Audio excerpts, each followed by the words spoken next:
Good evening. Apologize for the delay. We will now call to order the Wednesday, October 19th, 2022 Architecture Review Board meeting. Call to order. Roll call, please. Thurston. Here. Barvin. Here. Schneider. Here. Allen. Here. Here. Great. Thanks. We have a quorum. Next will be the Pledge of Allegiance. If all please rise and give the Pledge of Allegiance. I pledge allegiance to the flag of the United States of America and to the republic for which it stands, one nation, under God, indivisible, with liberty and justice for all. Do you want to take privilege as chairman for the, how many students do we have here tonight? You raise your hands? Four, okay. And who's your spokesperson? You spoke first, you made eye contact. So could you walk us through, what is it you're being asked to observe tonight? It's like we're observing something for a government project for our government class. Okay, This is one of the options, like this is the town hall. okay, Stay for a meeting. cool. So we're what we call the town's architecture review board. So the town boundary is pretty small. It's, the western eastern boundary is 15, Route 15, and then where Pace West, or the old Pace West School is. South boundary is like the railroad track, and the northern boundary is 66, more or less. So the whole town is what they call the Architecture Overlay District, or the town's Historic and Overlay District, which means any new construction, any demolitions, any changes has to come before this board through an application. We have rules that we follow from the zoning ordinance. The zoning ordinance is like the rule book for the town. We've got guidelines which talk about how the development patterns should look and how the materials should look. We also have, what's the third thing we have? Comprehensive plan. We have our long-range plan or our vision for what the town would look like. That town arranges the different uses. So you see right now, we have a lot of commercial development going on the west side of town. That's by design, that's by the plan and by the rule book. And so tonight, we're gonna have several applications. One's for a demolition permit for a historic structure. Any building in town that's built before 1950 is considered a historic structure. So we have a criteria with which we have to evaluate that. This building itself is town hall, and we have the police department next door. They're asking for signage, so we evaluate what the sign looks like, its size, its massing, its colors, how it looks on the building. Most of you know where Aldi is tonight, Aldi down the street, where the old food line used to be. Their Planet Fitness is wanting to go in. They're asking for signage on their buildings, so we'll look at the size, scale, and massing of that.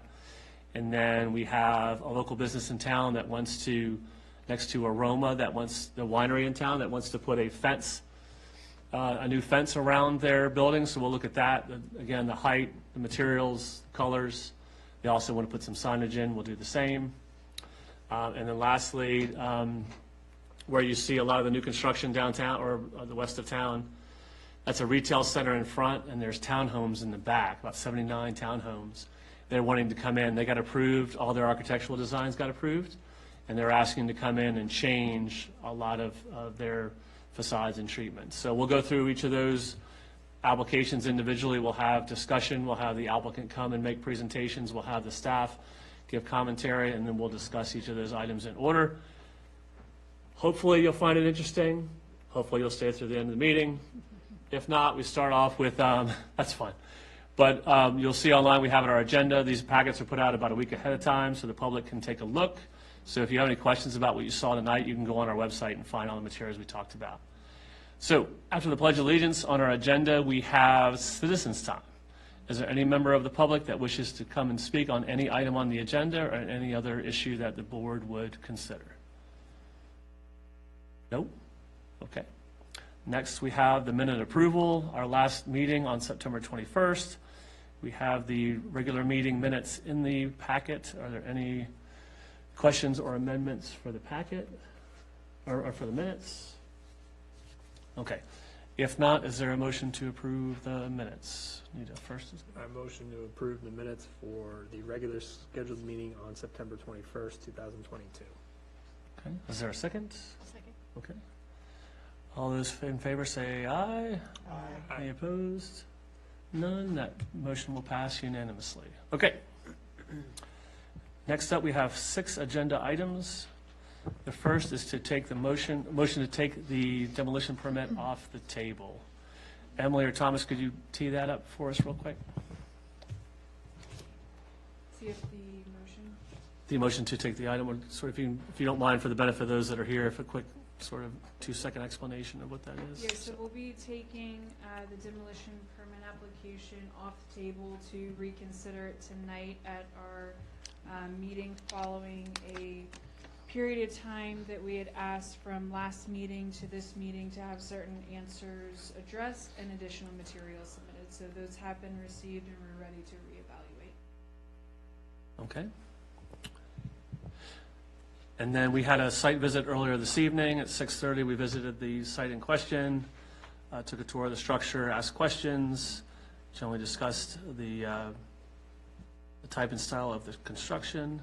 So with that, we will go into the further consideration of the demolition permit. Chairman, we make a motion to take it off the table. Oh, I'm sorry. please? Thank you. What packet page is that? I gotta get to it. Just, I move to take agenda item number 2, demolition permit application for 14997 Walter Robinson Lane off of the table and up for discussion. I'll move that as stated. Second, Any second? Second. Second? Okay. Okay. all in favor? All in favor, aye. Any Okay. opposed? Okay, thank you. With that, I'm going to have the chairman give a brief kind of overview of how the site visit went for all of those here, so we can discuss that. I also want to call to attention that the new materials were submitted by D.R. Horton as requested, starting on packet page 7 of your agendas tonight.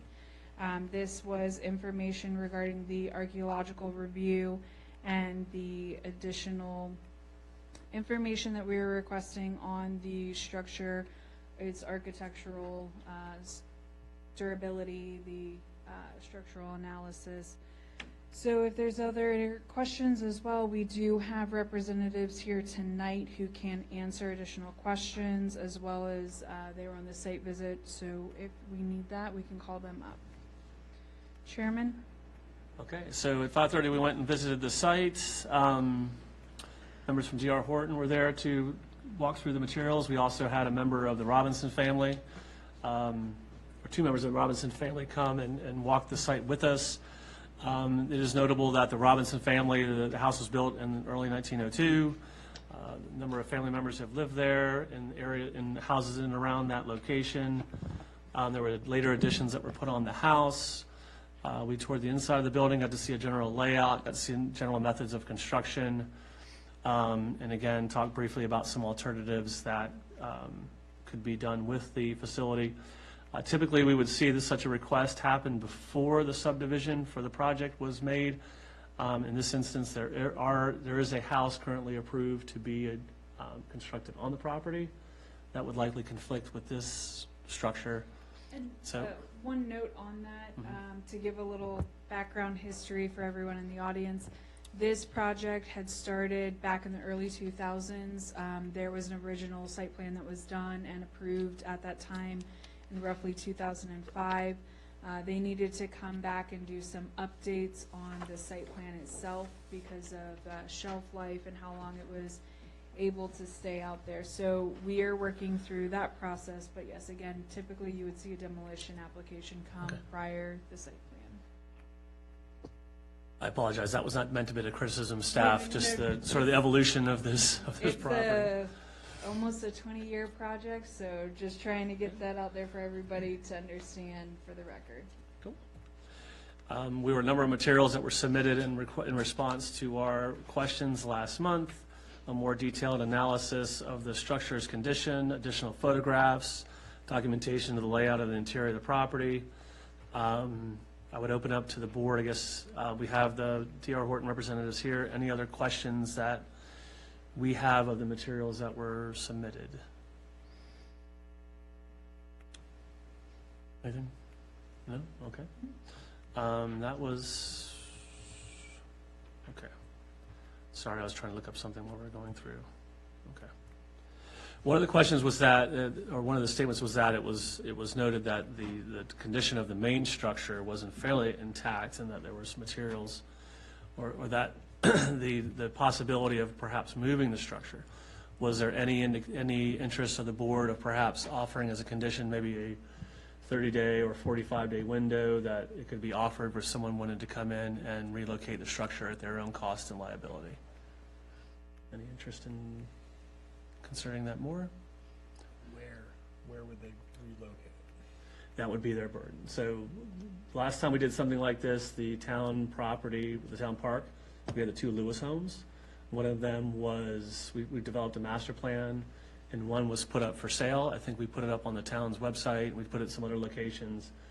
And it was entirely the burden of the purchaser. So that's now what is Cookies and Cream, is the old Lewis home.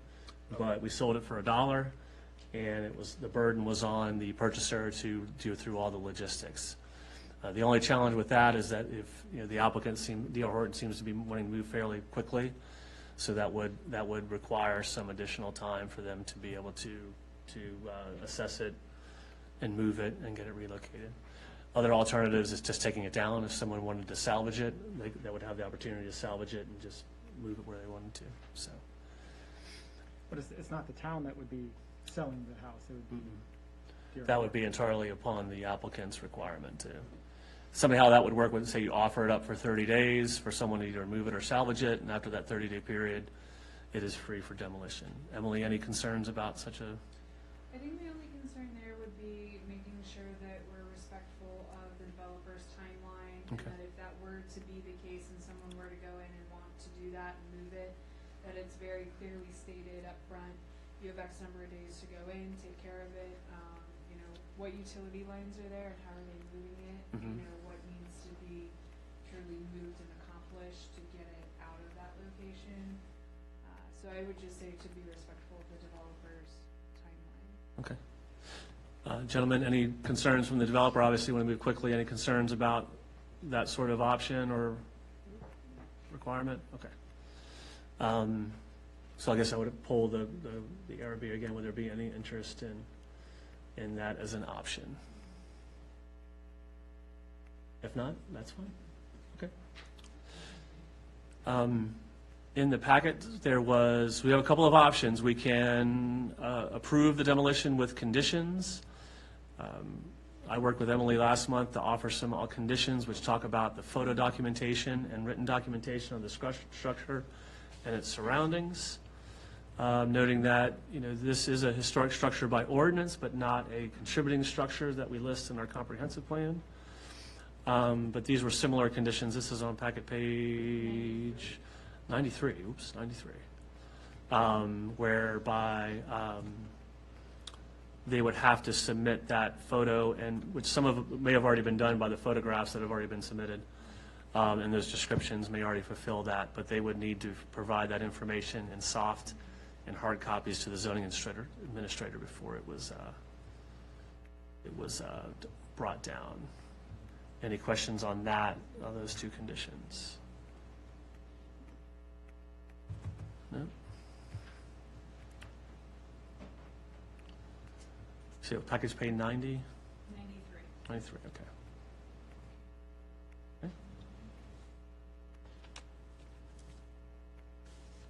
Any other questions? Questions about the information provided? Questions about our site visit? So, okay, with that, gentlemen, I appreciate D.R. Horton's effort. Appreciate the responsiveness, the amount of time put into getting that documentation together.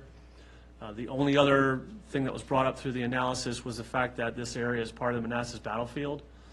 And I believe there are other requirements that you'll have to do as part of the subdivision if you come across a architectural find that you'll have to stop and document it. This house was built after the Civil War, so I don't know that the structure per se would have something, but any site disturbance would need to be a part of that. Overall, the structure, you know, Robinson family has been a longstanding family in the community. I believe we've done a good job of documenting that in the report. It's got some interesting architectural features to it. The method of construction, it's something to be said that these buildings the main structure has been up for over 100 years and been abandoned for about 20 or 30 years. So the fact that it's stayed in the condition that it's in is a tribute to the folks that built it almost 100 years ago. Most houses would not survive under such conditions. So it's unfortunate we didn't have opportunities, but I feel like we've done our due diligence and we can recommend that. So on 93, there is a draft motion. If someone wishes to move that and second it. Before we do that, though, Emily, do we have for a, 2022,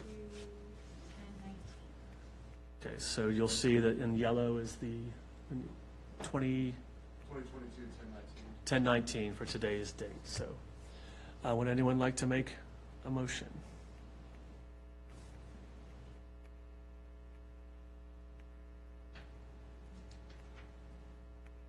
Okay. Would you like me to read it? I can read it. Okay.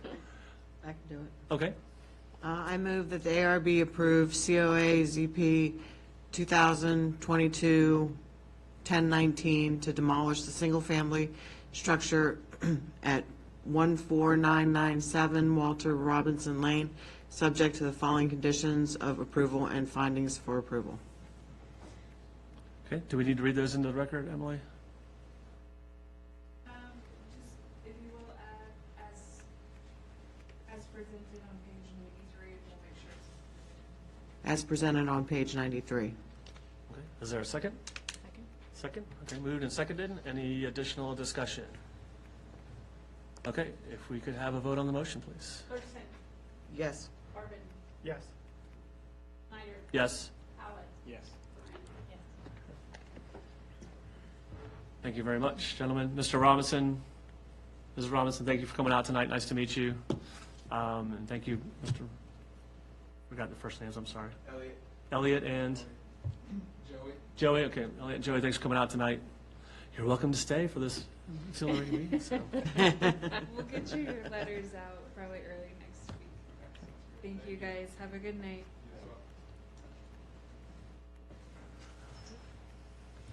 Chairman, I would like to ask that we defer item 2 to the end of our agenda items, just since it's a town matter, to respect the time of our applicants that are here tonight, please.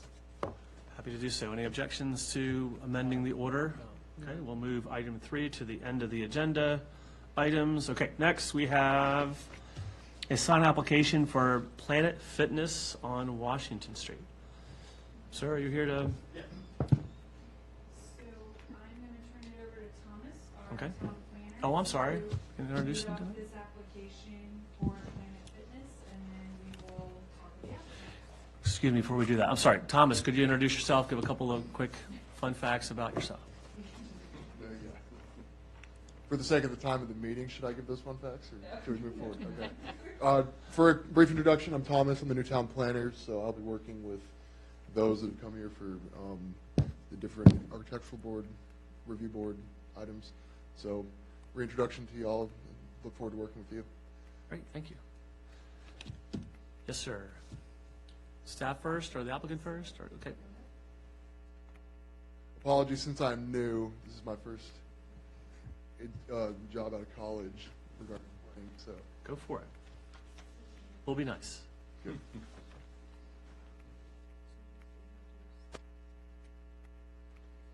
Okay. So, do I need to make a motion? Bear with us for just a second. No problem. So tonight we have the sign application for Planet Fitness. It is located at what we used to call the old Food Lion site. So they're going to be taking the spot next to the Aldi. They're filling in there, and we're on packet page 108. Everybody? I'm sorry. Packet page 104. So you'll have there the report that we have prepared for the ARB tonight regarding the sign application. This is one of our kind of standard signs. This is something that we worked very closely with the Aldi applicant when they came in, because we were going to have two tenants side by side that were sharing the same facade. We wanted to make sure that what we were able to approve and work with Aldi on would be something that would be aesthetically pleasing for our second tenant that would come in there and work well with their model. So This one, there are already some requirements in place as well as our standard zoning ordinance. I do want to call to attention one item. This is a little different than what we've had before. We had a zoning text amendment that allowed for internally illuminated signs to go in. So they are allowed in this gateway district to put internally illuminated signs in. So this is a change from years past. But again, that was something we did in our zoning text amendment back in December's timeframe. So that's been passed. That is included here in the report. And then if you flip forward, you'll be able to see the design of it is on packet page 114. And from there, we will turn it over to the applicant to kind of give the overview of what they're asking for, specifically in regards to it being a franchise tenant in that space. Okay, thank you, sir. Good evening. My name's Gary Thanks, Brent. I'm with MG Permits, representing the sign installer and Planet Fitness, the tenant. We're proposing an internally illuminated sign, as the staff reported. It is LED illuminated. We reduced the sign to 25 square feet as per the comments received from zoning, so to meet the criteria for the shopping center. This is proposed to be a corporate identification. So, and I realize that the signs are white face letter throughout the shopping center. We're hoping that branding the board would accept the branding as an alternative to the all white lettering, similar to the logo that Aldi has. It is not it's a logo, so it does have colors. So anyway, that's our proposal. These are standard channel letters, again, internally illuminated. They're 5 inches deep, all aluminum fabrication for the letter. The face is acrylic. It's a white acrylic. It has a purple corporate branded vinyl applied, translucent vinyl to allow light to go through. It is mounted to the brick. There's not a whole lot of details you guys wouldn't probably figure out. It's a very standard sign, similar to all the other signs in the shopping center. And the second part of this, I'm not sure what page it is, 3 pages deep in my plans. We're proposing to install applied vinyl to the existing panel on the tenant directory sign on the road. So the panel isn't being replaced. They're just going to, again, go with the purple corporate identity applied to the panel. Okay, thank you, sir. One clarification. Emily, on the freestanding sign, I'd asked earlier, I couldn't remember, I didn't go past there. Is the Aldi sign already there? On the freestanding sign? Okay. I will double check that, but I do. Yeah, on the monument sign. Yeah, I know, I forgot, I forgot to look at it. Yeah. Okay, I went to Chick-fil-A and I forgot to look at it, so, Not saying we don't notice these beautiful signs. yeah, I apologize. Sorry, my kids are texting me. Any questions, any other questions for the staff or for the applicant? Okay. My initial comments would be, sir, is that as you picked up on this unified sign plan, we've Yeah. allowed for the franchise font, but not for the franchise color for the lettering. The discussion about Aldi, they had also wanted to have their channel lettering be a different color, but the compromise was the logo had that. So I'm inclined at this point to, everything's fine with it, but if the Planet Fitness font could be in the white lettering versus the, Understood. and that may make it pop against the brick to be able to see from Washington versus the purple, which may be, About all caps. all caps. Is the franchise font lowercase or is It there? is, that is Okay. a franchise font. Okay. That one would be harder to sell. The purple, again, this is their brand, so, I mean, The we do lowercase this letter? everywhere. So, we respect the criteria of the shopping center with the color, but the font, if that's something the board could consider, that is their brand. Correct. And I think we've been consistent. Subway, a lot of the other inline retailers have their font, their franchise font, but we've asked them to maintain the consistent white lettering. So, any comments or recommendations? No, on that? just, I mean, like you pinpointed on Subway, everything over in that shopping center just seems to be Yeah. caps, but I completely understand where you're coming from with the, I mean, I'm okay with it. It will stick out a little bit, but but it'll also stick out, I've never seen a Planet Fitness sign that was all caps, so. Oh, yeah, yeah, that's fine. Any, And I want to point out, Aldi also has the same font, it's their corporate font. I don't know that that matches the other tenants in the shopping center, but if you, the page, the photo, and again, I'm not sure what page it is in the package, but you'll notice. 115? Yeah, their font is their corporate font as well. So yes, my earlier recommendation would be just to keep the franchise font, but to have, just require the Planet Fitness to be in the white color. Yeah, I agree. So, and then the franchise, the logo would be in your corporate colors, is that fine? Perfect. Okay. Interesting, you have the goosenecks already on there. I know. Be ashamed to take them off, but, I mean, if you wanted to, that's really your discretion, if you wanted to keep them or The not. owner would have the, go ahead, sorry. Sure. Sorry, Emily.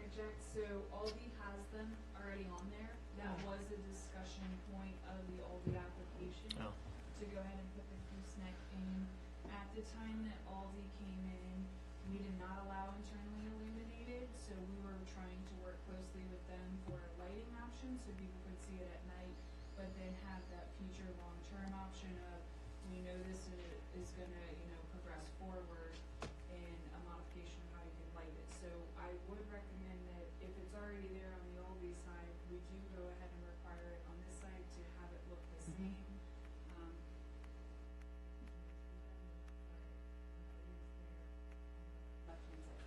When I drove by tonight, the other lamps are already up Okay, on this side, on the Planet on the Planet I Fitness noticed side. that too. Mhm. So they're already So there. leave them there. Is that what you're saying, Emily? Okay, Yes. gotcha. leave them there. Are they a consistent look with the other ones? Yes. Okay. leave them there, please. It is the same from one side to the other, Yes, right? ma'am. Okay, right, great. The landlord wants to take Okay. all 8 down at a later date. Separate Right. discussion, yeah. Now it's Right, we're not a part of that Yeah. discussion right now, not at all. It's a nice aesthetic, a little redundant, but Yeah. it's a good look for the building. In terms of the freestanding sign or the monument sign, any questions about switching out the Planet Fitness franchise next to Aldi? I guess these would be considered the two anchor tenants of that shopping center. I believe so. So- That's how the property owner sees it, yes. Staff, any objections to that one? So, okay. I believe our motion, if there's support for the white lettering, then the motion would be to approve the application as amended to have the font be white and not purple as presented. So, would anyone, I believe our motion is on page, 107 will be your motion, and it'll be ZP 022101, or I'm sorry, 1020. 1020, okay. Anyone would like to make a motion on that?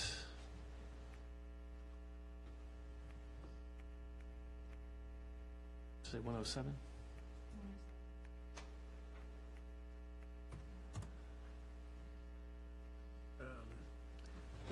I move the board approve the COA for ZP 2022-1019 as,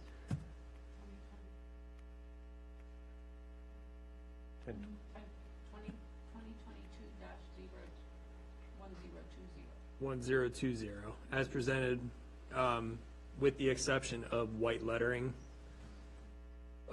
for the Planet Fitness signage proposed at 6707 Liberia Way. Motion's been made and I second. seconded. Any further discussion on the item? Seeing none. Do you need a roll call vote? Okay. Person, Yes. Arbin, Yes. Schneider, Yes. Allen, Yes. Moran, yes. Thank you. You guys have a good evening. Happy to have you in Thank town. Thank you. Thanks for having me. Thank you. Real quick, as we go to the next one, students, any questions? You're telling all your friends how cool the ARB is? My daughter's a sophomore at Gainesville. She'll probably be embarrassed to know this. Okay. Next up, we have agenda item 5, which is exterior modifications and sign application for 14845 Washington Street. What page of the packet's that on? Page 119. Thank you. The applicant is here. There you go, Yes. okay. And Thomas, could you tee us up, please? So So the applicant for this agenda item is M&M Exteriors LLC. They're located on 14845 Washington Street. They're within the transitional commercial zoning within the town of Haymarket. The proposed changes or use that they were going to add to their location is installation of a new fence, signage, and siding on the property. It'll be a white picket fence, a new business sign, and a replacement of the existing siding.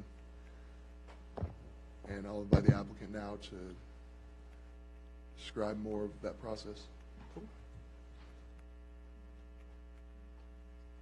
Sir, if you wouldn't mind introducing yourself? Yeah, I'm Matt Jennings. I'm the owner of M&M Exteriors. I'm happy to answer any questions you might have. I think our application's fairly straightforward. Well, very important question, how did Plinko go on Haymarket Day? It went well. It went incredibly well. We ran out of the top prize, so we had to start giving away T-shirts, which the kids weren't as excited about. But What was the first prize? little plush Luna toys. That's our dog. Oh, wow. So little black lab puppy toys. Everybody wants those. Okay, we'll open up to initial questions from the group. Before initial questions are asked, for visuals to aid in your question asking and for the description of what's going on, the fencing description starts on page 130 of the document. Thank you. So I'll start with some of the initial questions. Type of fencing, is it wood, plastic? What type of fencing were you looking at doing? We'll probably use a PVC composite material. Okay. It was just the soffits, or not soffits, was it soffit that you want to replace? You want to keep the red brick, but you want to change out the white siding on the dormers and on the, Yeah, there's very little siding on the building. On the main front part of it, it's just in the dormer. And then there's a little addition on the back, and then the sides in the back of the garage, but can't hardly see those from the street. okay, that's on packet page 136, I believe, so. The graphic you have in the packet does not show shutters. Are you planning to take the shutters off? Not planning to do anything with the shutters. Okay. Shutters are white. Would you have them match the colors of so the gray is what you're proposing for the new siding? No, it's blue. The new siding is blue. I'm sorry, blue? Yeah. So the trim will be white, the shutters would still be white. Okay. Any thoughts as to why blue, just because it's your marketing, has to do with your logo or your branding? With the blue siding? Yeah. Well, yeah, I guess it is. I don't know. We just like the blue. Blue's probably the most popular color we're installing the last couple of years, too. Oh, that's your business. I apologize. One of them, yeah. In terms of the sign, the graphic we see on page 133, it shows it fairly short, but I believe the description was to have it almost 8 feet high behind the fence. Well, yeah, it's got to be So- above the fence so you can Okay. see it, right? So it'll be 4 feet off the ground, and then the height is I forget the dimensions exactly, but, starting at above the fence line, what do we say? It's about 4'6" wide. Well, this was confusing because it is wider than it is tall. It says width and length, so I'm not sure which is which, but it's wider than it is tall, so it'd be about 4 feet tall and 4'6" wide. I'm sorry, we're going to have to clarify real quick. I'm sorry. Check the dimensions on it and the height and the area with the width and the length that needs to. Okay, so it could be 8 feet high? Okay. The one concern I have is it's so high, it would almost as high as the roof line of the, at 8 feet, you're going to be almost it's going to look odd being that high of a sign above the fence. Most of the signage that you see in and around the area, the only one I believe we have that high, I'm trying to think of anywhere else in town that we would have it that high. But is there any rationale for putting it behind the fence versus in front of the PCA fence? sign's pretty tall. I don't know, I haven't measured it, but. The what, I'm sorry? VCA. They're across the street from us. Uh-huh. Well, I mean, the idea was to have the fence to the sidewalk, Okay. so, there is a setback requirement for the sign, so that was Okay. trying to fit within all the guidelines.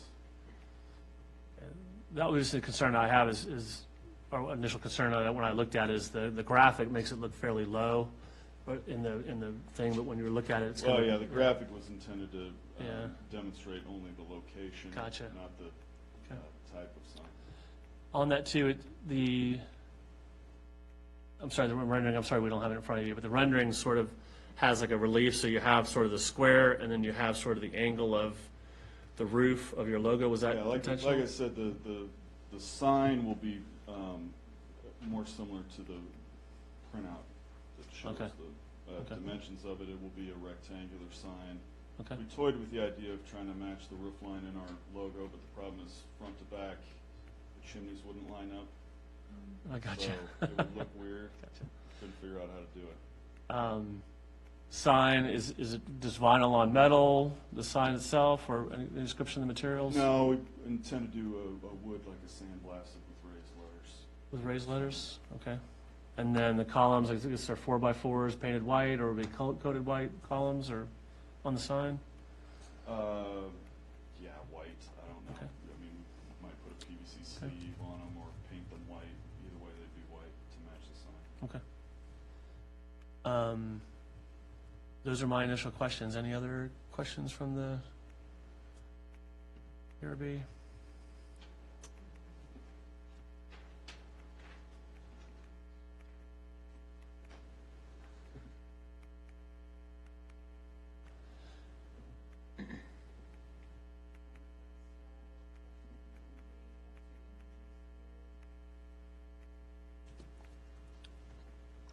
Which one are you doing? Thing that is just the caps occasionally? Yeah, I don't know that we've decided whether to have those little finials or not. I kind of think it looks better with the finials. I don't know. What do you think? Is there an ARB preference, finials versus, this is on 131? I would vote finials. Finials, okay.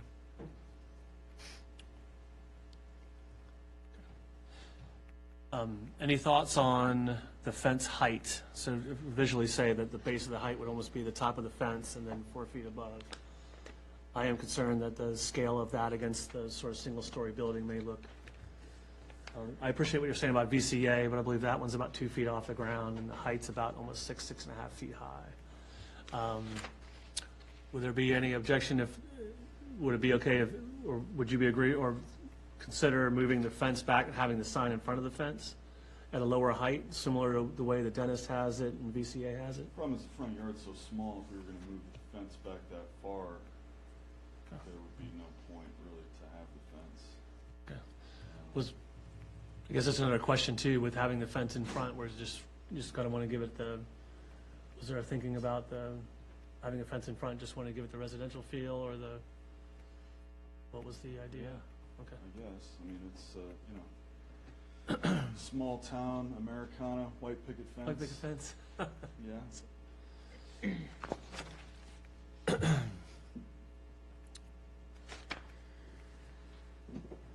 Any thoughts on we'll start with the fencing. Any thoughts? We were talking about the finial on the fencing. Any questions about it being the vinyl?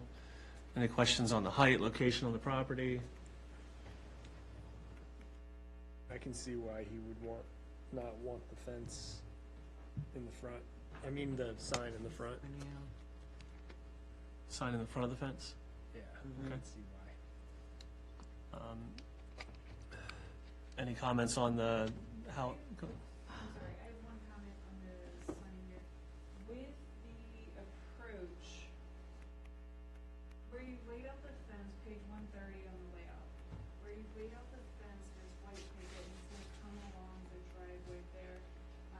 One thing just for you to consider as the applicant of this concern, as you drive, the goal for the sign to get drivers' attention or pedestrians, because I would be concerned, depending on the height of your sign and the white picket as you're driving up, that you might lose that visual impact that you're looking for based on where the fence is. Just something for you as the applicant business owner to consider when installing the sign. A different aesthetic than, for example, this way, in front of the fencing.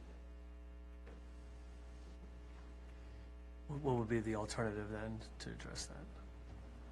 Again, up to the applicant, if it looks like, because I'm kind of looking at this page, and if you have, you know, white picket fence along the driveway, and then along the front, and then you have the sign, if it starts taking away from the visual impact of the sign, maybe you consider just starting your fence at the front facade on the side, but again. Yeah, well, we have spent a lot of time thinking about the placement of the sign. It's important to us that it be visible for traffic coming both directions, and that was the best place to put the sign for everybody to be able to see it, so that was our primary consideration. So looking at sort of how many other fences have fences in their front yards, I believe the only ones we have are the chain link fence that you have next door. I was trying to think of other ones in the, it just gives me pause to have the fence that high above the, I'm concerned that the scale and the massing, it's gonna look off. The alternatives being moving the fence behind it, but I would just say it more or less takes the front yard. The other suggestion was just bringing the fence back to the front facade, but I think your objective is just try to enclose the front yard to keep people off the property. So, Well, one of the problems we have is people like to come to the front door, but the way our office is set up, we prefer everybody come to the back door. One of the benefits of the fence is to have a gate that we could, you know, mostly leave locked, Okay. or put a sign that says, don't use this gate, go around to the back. okay. So that's another benefit of having the front yard enclosed for us. Okay. Looking at the We've dimensions, also had an occasional problem with people parking in our driveway and walking across our property to Aroma, oh, to the winery? which, you know, I understand in a way, but we prefer not to happen. So I think that the fence in the front yard will help dissuade people from doing that as well.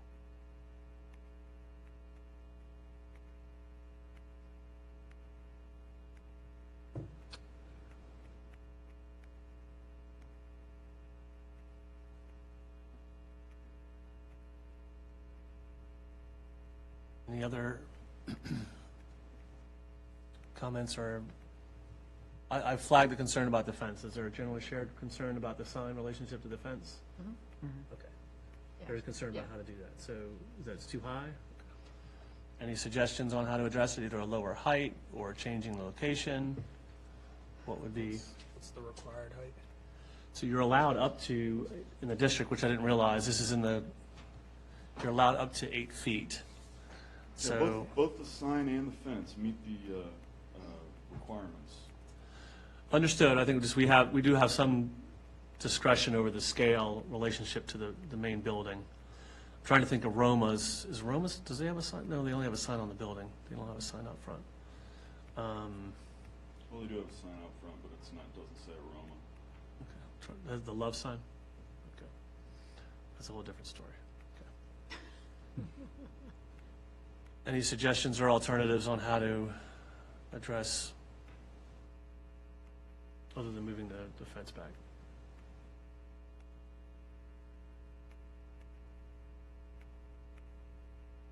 Staff, any other suggestions? So, okay. It does feel like the scale will overwhelm the look of the front quite a bit, I would think. Because Yeah, it's and I not a really- big piece of property anyway, nor is the front that large either. It's just too bad that you have to have both, you know, like I wouldn't mind like a shorter, you Yeah, and know, I think sign versus so much, you know, fencing and a really large sign Yeah, in and comparison to the I size think of when the it's all building. said and done, it really won't.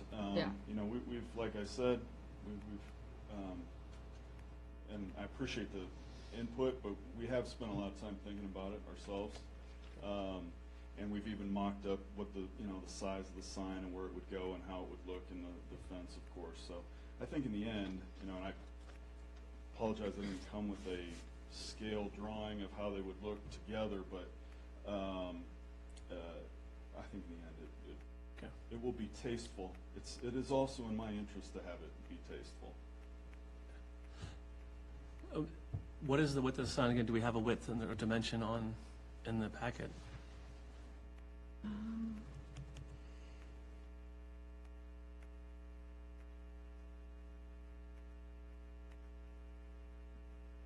Oh, 4 foot 6 inches. Is the width? Is the width and the length. Okay. Okay. Yeah, we have a rectangular shaped logo in order to maximize the sign area as allowed under the regulations. That was the best dimension to make that work. And so the height is 8 feet? Okay. I appreciate the dilemma you're in. What I'm inclined to suggest was that if 4 feet, I think 4 feet is about this wide, right? Is moving it behind in front of the fence, is see if we can make that work.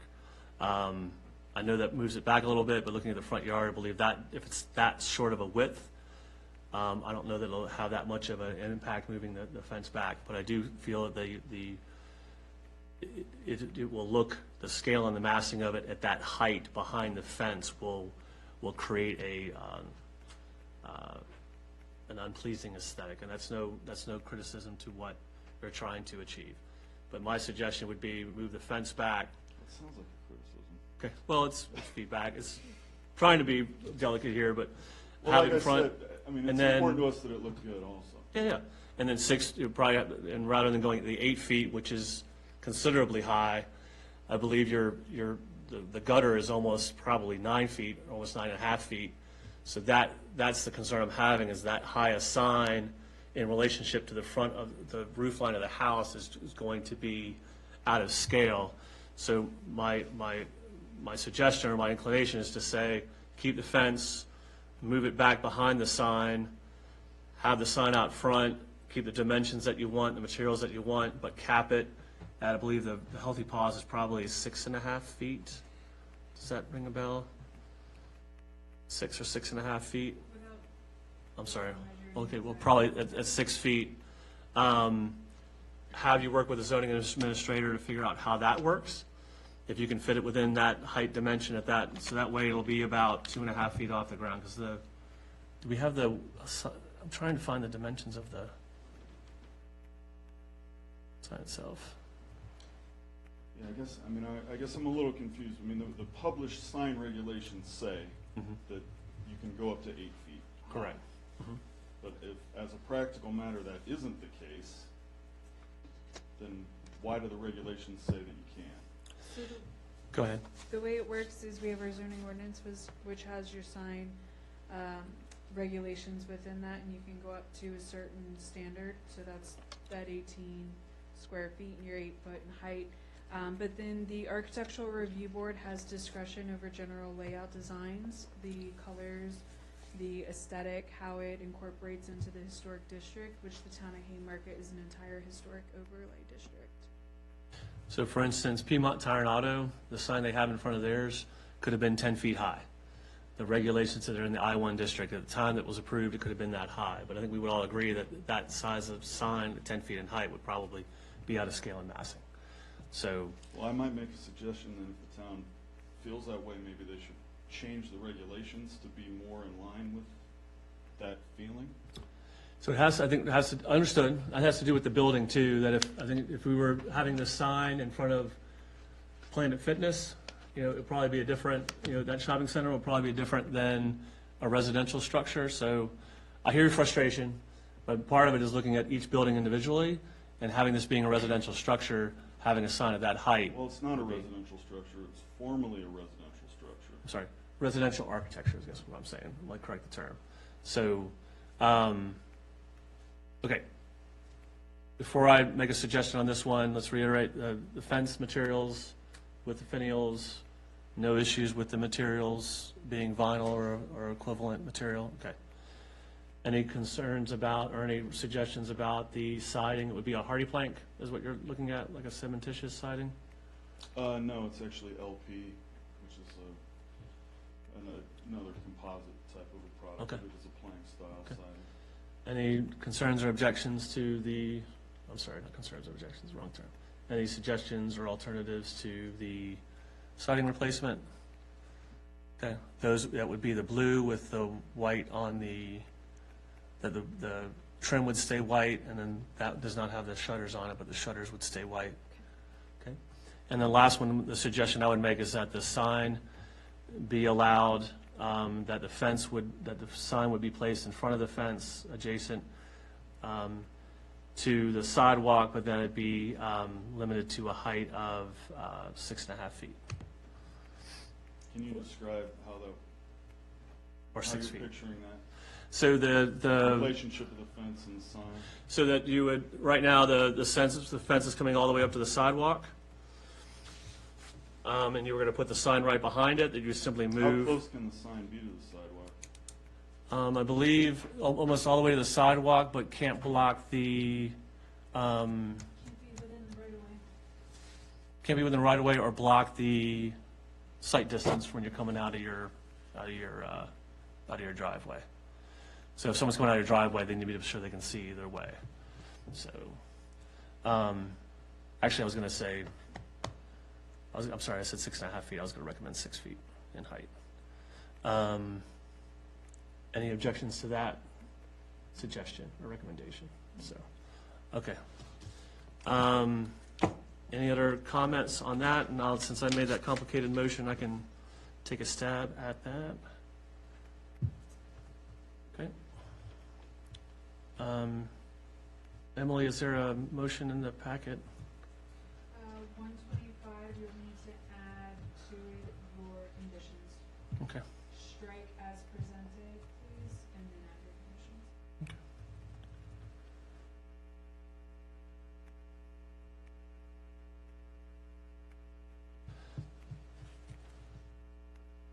Okay. I move that the board approves the COA for ZP, I'm sorry, pause for a second. This is 2012, is that correct? 1012? Okay. I move the board approves COA for ZP 2022-1012 for M&M Exteriors Fence LLC, signage, fence siding and signage proposed at 14845 Washington Street, as amended, that the fence will be located in front of the requested fencing, and that the sign height would be limited to 6 feet. Can you restate that? You said fence located in front of. I'm sorry. Fence located behind, that the sign be located in front of the fence adjacent to Washington Street at a height of 6 feet. I thought we were talking about 6.5 feet. At one point, we said 2.5 feet off the ground, which a 4.5 foot fence would make it, or sign would make it 7 feet. Okay, 6.5, okay. I'm sorry, any objections to 6.5 versus 6? Okay, thank you for amending it. 6.5. Do I need to say that back? Okay. I move that the board approve the COA for M&M Exteriors fence, siding, and signage proposed at 14845 Washington Street, as amended to require the sign to be in front of the fence adjacent to Washington Street, and that the height be limited to 6.5 feet. Can I have a second on that? I'll second. Okay, so been motioned and seconded. Do you need, Hey. Stacy seconded? Okay. Do you need a roll call vote? Okay. Larson, Yes. Barden, Yes? Schneider, Yes. Allen, No. Corinne. Yes. Did you want to discuss your objection, or? I just think looking at, and the sign in front is gonna look terrible, but Amen, brother. Okay. my opinion. Okay. Okay. That is it. Appreciate your time. Okay, next on the agenda. Sorry, what's up? Do you need a break? Just a 5-minute. Sure, take a 5-minute break. Materials that I'm Sure. looking at for our next agenda item. Sure.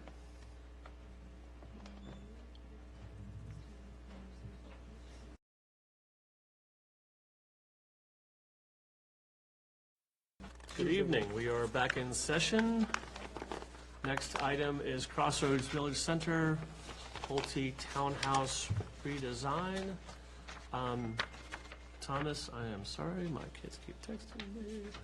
Emily Thomas, could you please tee it up, and then we'll have the applicant team introduce themselves? I will tee this one up for us. So this Crossroads Village Center, specifically Pulte Townhome Development that is located in the rear of the Crossroads Village Center development over at 15150 Washington Street. This is part of the approved development to put 79 townhomes in the back right corner as you look at the lot from Washington Street. If you're coming through the Diamond or you're on 66, it's in that back corner that meets up with Sherwood Forest as the existing neighborhood already in the area. We do have a site plan map that we can show you as well. So Pulte's here tonight to go through their presentation, give you guys an update on what they're asking for. We had previously approved townhome designs from previously. They have that in their presentation to discuss and point out. We can also pull up what the other front portion of Crossroads Village Center looks like with the most recent iteration there. We most recently in the fall had a little modification with Lidl, so we have that slide to show what the Lidl would look like as well as the other materials. So following along, we're starting on packet page 137. Yes, Rob. I have a question. Okay. So, I know there's a long history with this property, but wasn't this originally supposed to be condos at one point? This, No, no. sir. Okay. I thought the whole discussion was we needed more diversity in Haymarket, and this was an opportunity to bring condominiums. No, sir. This was a townhouse development that was approved with a rezoning in 2018. There Okay. was a discussion of condominiums to be added in a different portion of the project. That was ultimately denied later in the 2019 timeframe, Okay, early 2020. okay. Thank you. You That's might all be referencing that one. It was behind CVS, Yes. closest to the exit ramp. Okay, so this is entirely different. Yes, sir. Okay, that's all I needed. Yep, Thank and you. I'll, in just a second, I'll bump you to that site plan so you can see that. So, you'll have my report here that generally goes through the updates, but we'll be looking at everything they're presenting. Color-wise, they will do the comparison of what was previously approved, and that was previously approved in the 2018-2019 timeframe is when the Architectural Review Board first worked on this. And then let me go ahead, bring my mouse here. Give me just one sec. Is site plan in here? No problem. Do you mind just holding it up for just a second for me? So Aaron's holding up this site plan here. So this is the townhouse development portion of it. Again, the side that is on her left hand backs up to Sherwood Forest neighborhood, Fayette Street, so Dogs Day Out, those areas. And then over on the right-hand side, that is going to be closest to the portion of the development where they're going to have additional commercial pad sites that nestle right in that exit ramp area onto I-66 eastbound. 66 on the top. 66 is on the top. Chick-fil-A. Yeah. Chick-fil-A, the 66 reference point for tonight. Yeah, 66 is on the top. This takes the back portion of it, and then down lower on the front portion is where you're going to have your commercial pad sites that are currently being built. So that one commercial building that's over on the right-hand side, that one sits in front of the townhouses. So this is just the townhouses that we're looking at? Yes, Okay, so- just the townhouses tonight. Okay, okay. That's where the condos were. I know, I can't keep up. No worries. It's okay, Rob. We have you sitting on two boards. We keep you We busy. had a lot of, yeah, changes and. So Pulte Group, would you mind if Emily showed real quick the other, just for reference real quick, the Lidl drawings, just so we have that for context before we go through your. So I'm going to show you the most recent of what was discussed for Lidl back in November timeframe a year ago. So they wanted to, oh, let me put it on your screen, sorry. Too many screens over here. So what they wanted to do is they wanted to come in and discuss a modification of the color scheme as well as the materials. So ultimately, we came down to a white material that replaced the brick. It was more of a stone. Give me a second to get rid of this other window here. Nope, it's not gonna work. Zooming in, this is our standard that was approved for the commercial buildings. So you would have this facade that on either end cap, you have unique features that show the water table, and then it's accompanied with a board and batten style. You have the vertical siding. You have portions of it that have metal roofs. The entirety of it has the metal standing seam. You have some portions that have awnings that will kind of set it apart from the other tenants. And then you have the tenant signage with gooseneck there. You do have this water table that runs the base of all of the commercial buildings. So that's the 3 that are currently up today that you see there on the site. And then they have it so that it has to be architecturally pleasing on all sides, so that water table runs the entirety of it. And then you have the aesthetically pleasing siding colors and everything that continues beyond to the rear. So this is kind of the general look and feel of the front commercial area. The Taco Bell and Popeyes, those units, they again are to match and blend with this aesthetic, but they do have their own unique features, working with their franchise branding. And then again, Lidl, you have as one of our bigger tenants, and we worked with their franchise branding. So I am going to turn it over to the applicant to start their presentation. And what I would just ask is, kind of it's up to the applicant and the board, if you want them to ask questions as you go through it, or if you want them to wait to the end. What's your preference? I think it will be better if it were more interactive. Okay. I'll give kind of a quick overview from the top, but then as we go through the program, I think it would be, rather than bore you for 20 minutes with a speech, kind of back and forth. Okay. And then as you guys need me to zoom in or advance, just let me know. Okay. Okay. All right. So my name is Chris Spar. This is Aaron Buckles. We are with Pulte Group. Pulte Group is a kind of a collection of brands: Pulte, Del Webb, Centex, and some others. In this particular market right now, the DC, Virginia, Maryland area, we're building under the Pulte and Del Webb brands, including Cartersville down the street, which is a Del Webb community in the county. But full disclosure, we are relatively new to Pulte, so when this application came to you the first time around 4 years ago, it was in 2018. So we've been able to kind of reconstruct some of the history, maybe not 100% accurately, but we've done enough research where we've got an idea of kind of what was there before. Just very generally, as I think Emily and Aaron covered, we've got 79 townhome units. I'd say roughly 18 or 19 of them are front load units, and then the other 60-ish are rear load units. These are all the front load units. They're what we call them 24 load units, or the Isletons, and the remainder of the community are all rear load units, which we refer to as the person forgot it all. So, Franklin, sorry. so dimensionally, we're basically working with the same home styles that we were working with 4 years ago. There's been an evolution of some of the elements within the floor plans, and also with the elevations. So we kind of characterize this as a refresh.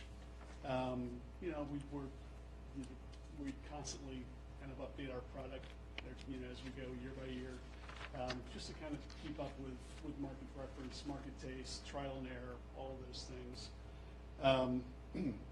This particular case, What we've got now, so above is what was presented in 2018 and approved, and below is what we're proposing now. Kind of the theme, kind of cleaner lines, some modern door styles, light into the units, the introduction of some new types of materials on the front elevations. For example, most of these units have some combination on the front elevations of some brick, siding, some bay windows with kind of a decorative drilling type design. We've got some vertical siding elements also in these units now. It just gives us the opportunity to create some visual interest, kind of introduce some more colors, just keep things interesting, fresh, and kind of clean at the same time. Pause you right there again. So, I'm sorry, could you point out again, the ones on your left are the, All these are the front load units, so they're the ones that will have a stair down in the front. okay. And all these are rear load units, so the garage will come in off the alleyway. You go ahead and flip to the next slide as well. Oh, does it say? Okay, sorry. It's the same concept. So those by your left hand, those garages are facing that way. So that's what these will be facing. Yeah, so these are the rear loads, so from Okay. the front you don't see a garage, Okay.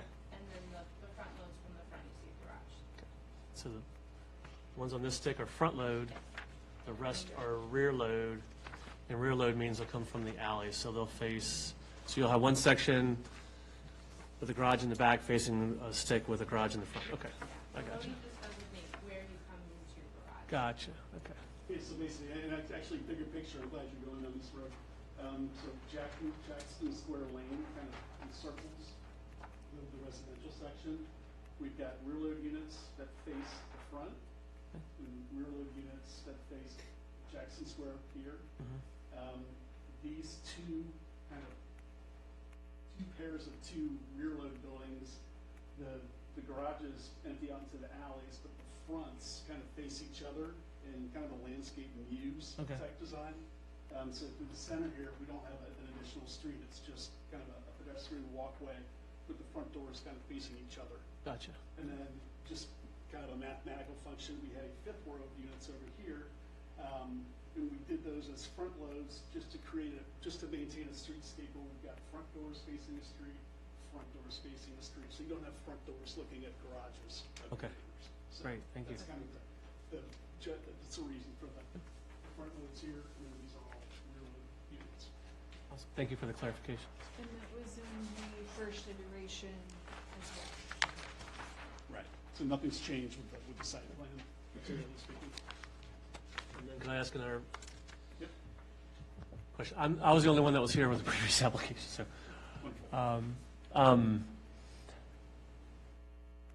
So the prior ones up front, on the ones on the bottom, when you're going through them, I guess some of the, if you could point out which ones would be the stone ones. I see we sort of have a board and batten on the lower elevation on the far right. Could you point out which ones might have the masonry and which ones would be sort of the other material? I can do that. It might be easier, you can either zoom or if you've got your paper in front of you. Oh, okay, that's right, I'm sorry. It's a little easier to make out. Oh, okay, Halfway through. halfway through. Right here, okay. So we have the Franklin 21s right here, okay. Cool. Franklin 21. No, hang on now. The 20-foot. Oh, okay. And also just if you wanna open this up, page 22 of your little packet has all the colors listed and all the materials listed. Oh, wow, okay. And Great. we compared them, new is what we're presenting today, and ORG stands for original, this stands for the 2018 color. And I'll walk through that in a little bit more Okay. detail in section 5, but in terms of materials, if we wanted to start with, if you've got your, if we go back one page, I think we'll just start with the front load units. If I missed you up in your order, then we can come back to it, that's fine. So, Sometimes I do that. Totally fine. So we've got the paper version of these, and I'll just kind of, hopefully without getting in the way. The left unit, we've got one story of brick and then siding. okay. This second unit is mostly brick, but with the bay window, that's the, kind of the decorative boxes and banding design. Okay. And then similar here, third unit. And then these two middle units, we've got like a brick water table here and siding, then a bay window. And then we've got one level brick here, siding, and then kind of a break here in front of the gable. Brick, the bay window. And then kind of brick, Okay, board and banding, and then secondary accent siding color here. gotcha. And So you're doing like a brick soldier course around all the garages, concrete walk-ups, yeah, and then, There are a handful of garages or units where we just kind of, we stop the brick at a oh, I waterfall see, level. yeah, I see it there, okay. And then this is brick and bay window. So if we want to go to the next slide. On these units, kind of similar conceptually, but without the garages on the ground level, we've got a little bit more of an opportunity to kind of mix things up a little bit. So we've got a few units here that have vertical siding on the bays and on the kind of the facade here with the gable. This unit here, we've got a kind of a brick water table siding and then the decorative bay window combination. Here, we've got one level brick, some vertical siding, and some horizontal. And again, with this, we've got the primary and the secondary secondary siding colors involved. And that's like a board and batten on the third unit then? Yeah, this is vertical siding. Vertical siding instead of board and batten, it's just a vertical siding, okay. Yeah. Huh, okay. And we can verify the materials that. Fourth unit in. This is a brick water table with siding.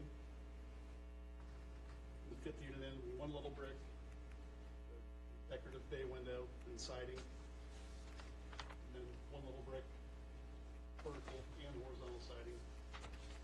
Water table, brick water table, horizontal siding. This is a full level brick, a bay, and some siding. And then this is a full level of brick and then the vertical siding with the full width cable. Gotcha.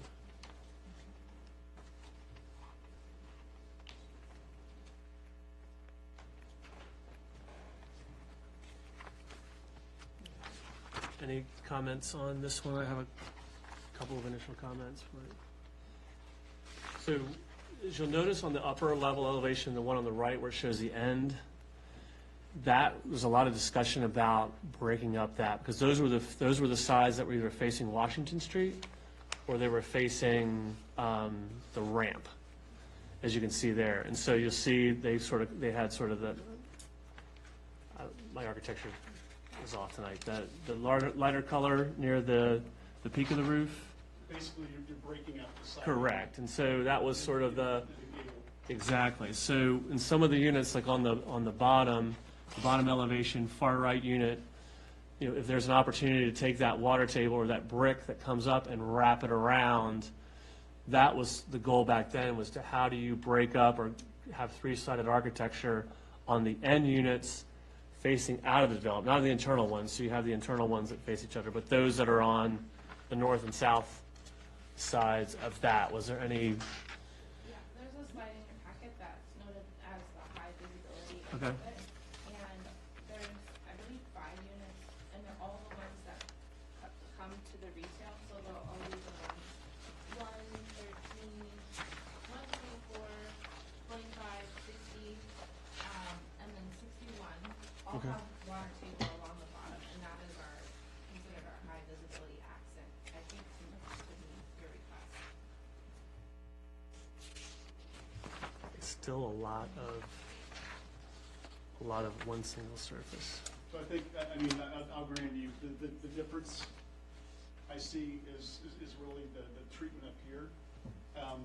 With these new designs, we kind of stayed clean, but we did maintain for the high visibility units, there is that brick water table at the bottom, similar to what we've done before. Another thing that's different this time around, the side windows. First time around, the 20-foot unit in particular,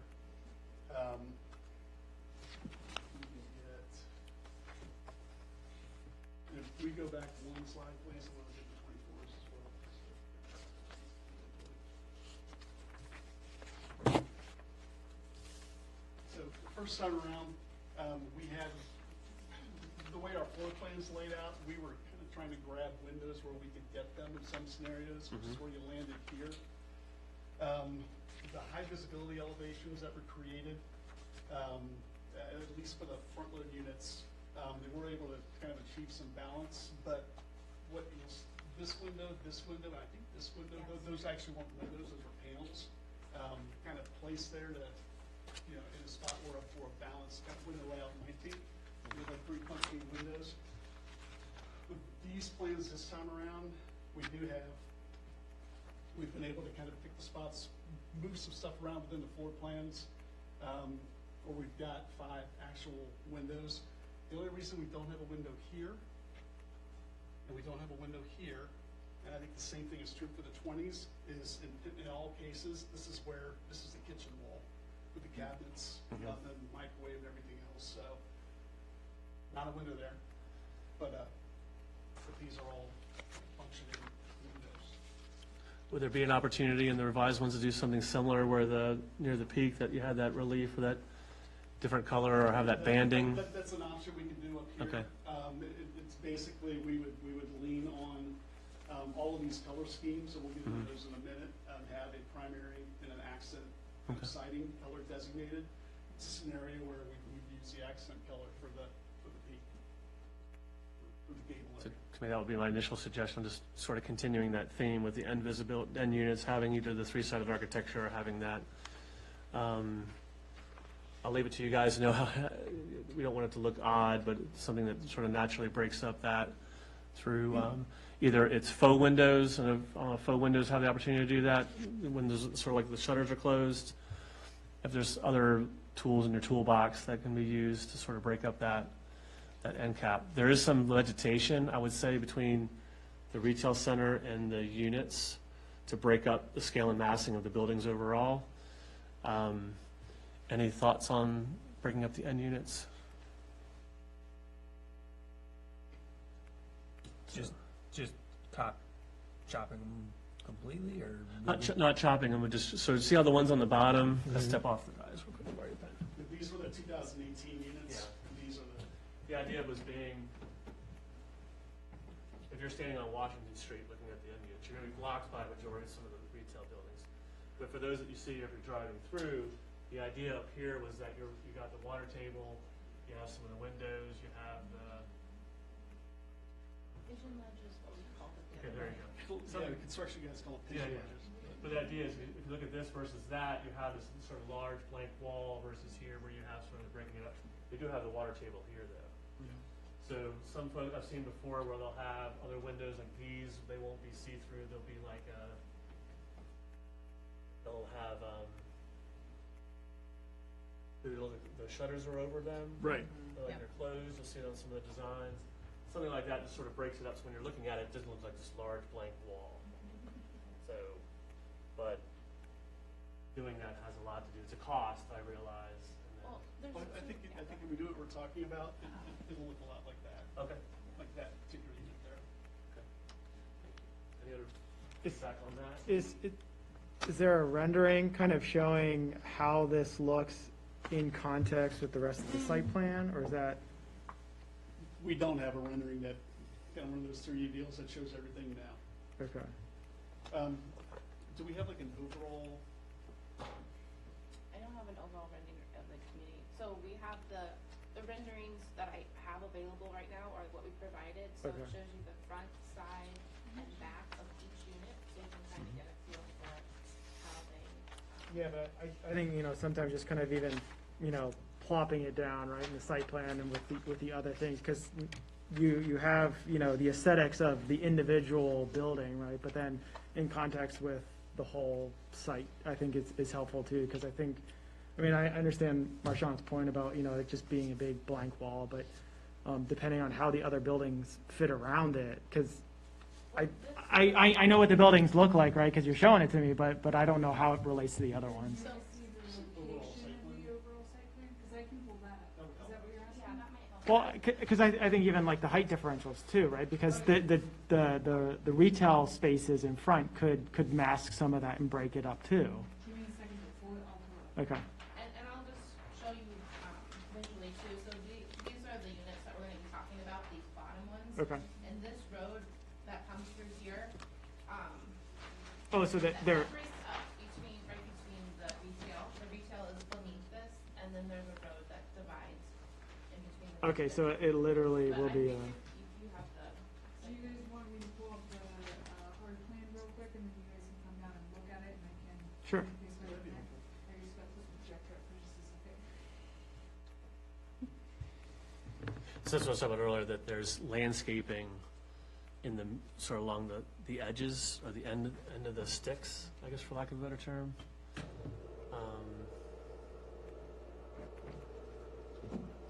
Oh, you need to get in the file room. I was like, why is she moving around? So, for lack of a, sorry, I'm walking all over the place. So the units we were just talking about breaking those up would be the ones down here that face out.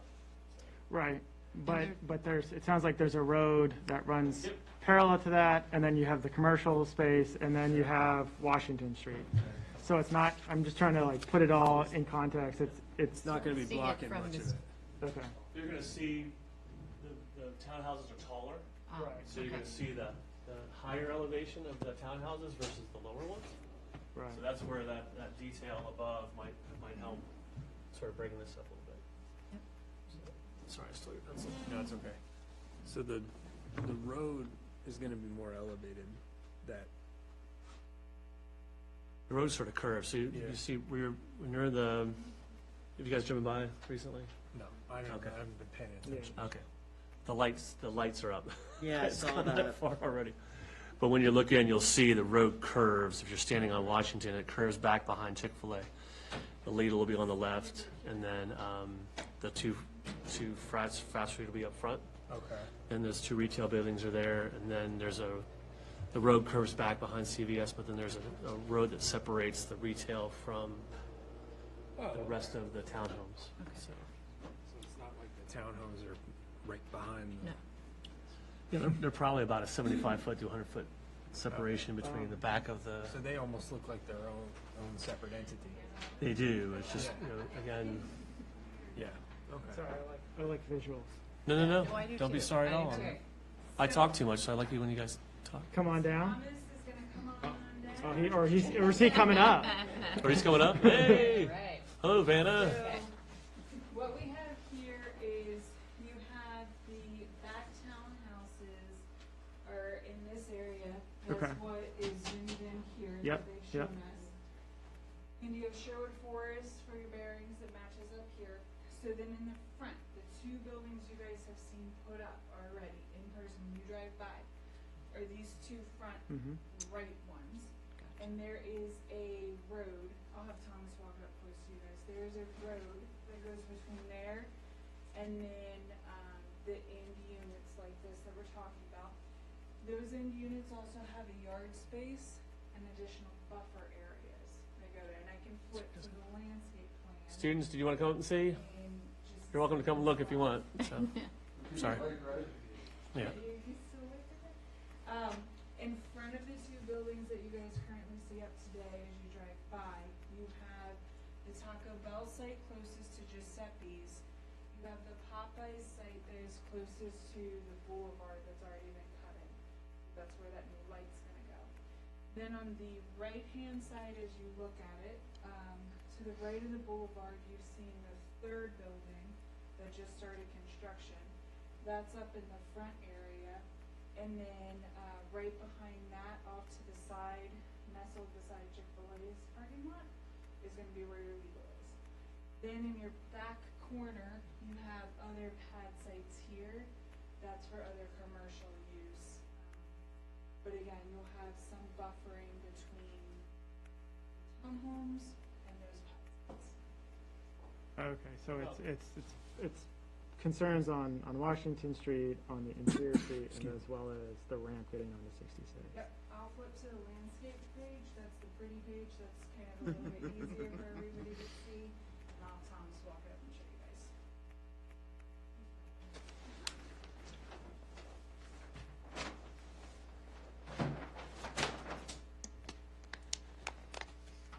Thanks for your patience walking us through this. So.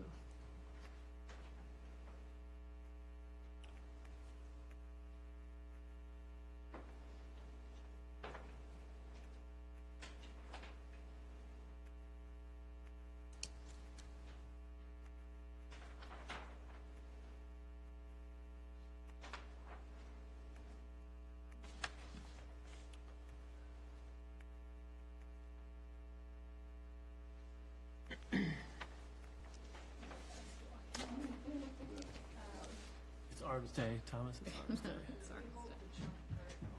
We set this down for Okay. With 106 pages, it gets. Arms Day. Everyone And you can don't want to decide get something. paper cuts. Okay, so you can see a little bit more now with the landscaping, what areas are around here. So in between these commercial buildings here and the townhomes, you will have this landscape portion. And then each of those end units have a little bit more landscaping than the other. And what's the one big, like, NIC? Yeah, This that one one, right yeah. here? What's So going in there? this has been a little bit modified since this was approved. This is where the Lidl's going, so Lidl will be here. This is a large parking lot. And then in this location right here, you have that third commercial multi-tenant building that just went up about like Okay. a month ago. Okay. And they're what, like And then 20, this is 20, the 20 feet main- in height, and these buildings are probably gonna be like 40, roughly 40 I feet can in tell height, you so the you're gonna height see. of these. I'll look on the front page. This is your main boulevard here that'll take you all the way back. Right. It'll be fully landscaped, tree lined. And there's the sidewalks, along the edges Sidewalks too. all internally through townhouses up into the commercial along the main boulevard, all the way back into the backmost portion, some interconnected parcels. And just the two commercial in the front, that's, Two commercial in the front, and then you have your two drive-throughs in front of that. okay. Top of elevated office. And no, the two commercial in the back, we don't know at this time what the, They have a couple tenants booked, but okay. Just for my context too, since I can't see what I'm holding up. The open lots that we're discussing right now, what road are those adjacent to? Could you point out those are, the open lots? The lots we're discussing right now with the townhouses, I'm sorry. they're all in the back off of Jackson Jackson, Square. okay. That's what's encircling them.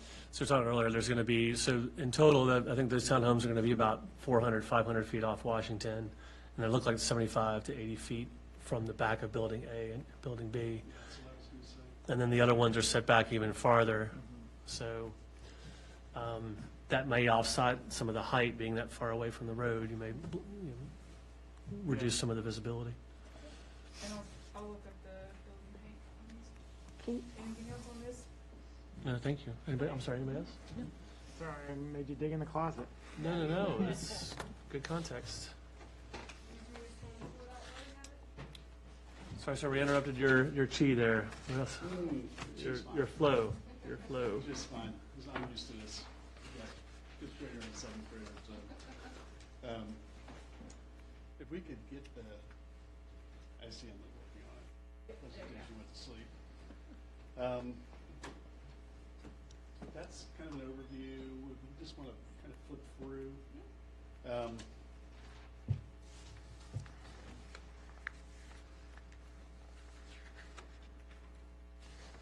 Again, these are just kind of blown up versions of what we've already seen. And you've got the hard copies in front of you. And just as a side note, the decks are optional, so some of them are rendered, but it'll be an option for the purchasing. But it's the white vinyl covered. Yeah. Those traditional Van Meter just did that. It actually, I don't remember that original design, but it actually turned out really good. It looks very classy, They'll be very in clean. backyards, and they will also be, for the rear load units, they would be kind of over your driveway, Yeah. but in the alley. The coating, in my mind, the coating's cleaner than, It's so a they're- little and the- coating and- These, where you see what looks like a deck, that's optional, Yeah. okay, so, We just had the render easier to get a sense of what it might look like. oh, okay. is this a true, the sort of the angle, is that just to sort of give the change, or is there gonna be a change in elevation on the site like that? Do we know? Not a big deal. That's no problem. There, it's not perfectly flat, it's not really extreme, but there's generally, there's jumps, so I'll take a quick look and answer that. Give you some typicals. That's fine. Get you upside down.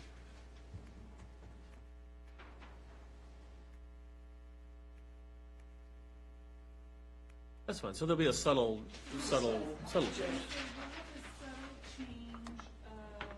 from the frontmost unit number 1, 24, 25, 60, and then 2 other number 61.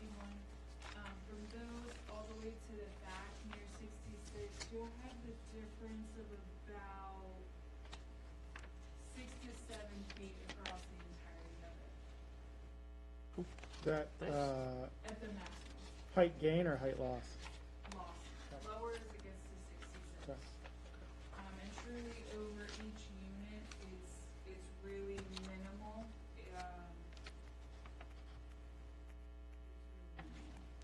Probably 8 inches max. Yeah. Generally either 0, 4, 8-inch increment vertically as you step from house to house. Gotcha. Right, because it's just like the thickness of the basement floor slab. Uh-huh. Make sure you put kickers on your downspouts, so you don't flood out the neighbor.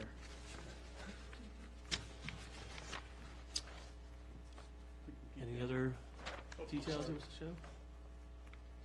We Any other do. slides to show, or? Yes. Okay. So this was we'll go back, we had talked about that. Go back one more. Yeah, so these are just blown up versions of what we already talked about. The end units. Clarification on here, the walk-ups, those would be wrought iron, like the black, or like an equivalent? They'll be metal, they'll be black. Metal, okay. Yeah. And not wrought iron, I'm sorry, metal. And then would the stoops be sort of a flat concrete, or would they have some sort of masonry attached to it as well? From this detail, I'm seeing painted concrete, but it doesn't, it's Okay. kind of fuzzy, but. Let me check the plans and get back to you. No, that's fine. Typically, the sides of the soup will have masonry. Okay. The surface of the steps might be. Oh, that's fine. It was more of just looking at this facade. Were we looking at sort of plain concrete, or would it be masonry? Okay. But I'll verify that. Okay. And what's it on? Metal? Something maybe applied for consideration if the board so deems it. So we recognize that the high visibility units are in the front between the commercial townhouses.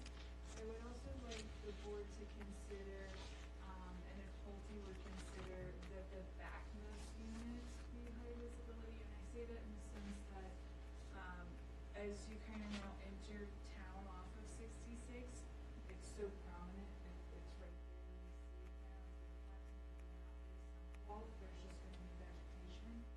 So, take that into consideration if we want to flag and request that those back ones are not visibility and have that nice. Any objections to that? Not at all. No? Okay. Thank you. And the railing up to the walk-ups, those are metal? Yeah. The steps. They surface mounted or are they embedded into the concrete? Get back to you on that. Okay.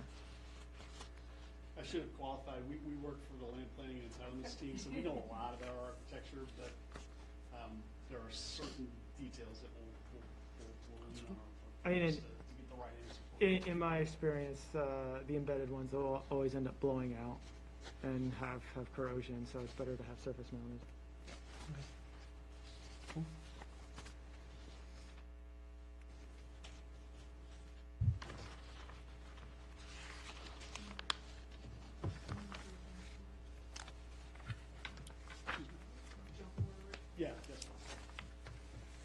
color schemes. I know it doesn't mean a lot to read a bunch of color names from the table, but what we do have, if you advance forward, is we've kind of put together, we've got 9 packages. I will say that since the time we talked to you, Emily, we were able to do enough research on the old packages to realize that we're actually carrying a lot of individual colors over. I think there might be a slight difference in the, just kind of the renderings, old versus new. The one big difference, if we went all the way back to the beginning on the renderings, was that the roofs, black shingle roofs on the 2018 renderings came out really light, which might be kind of throwing your eyes relative to the 2022 renderings. But Real quick for the board, so when I first met with them and we started discussing through the packet, one of the things that I noticed is in the updated renderings, everything looks a little bit darker.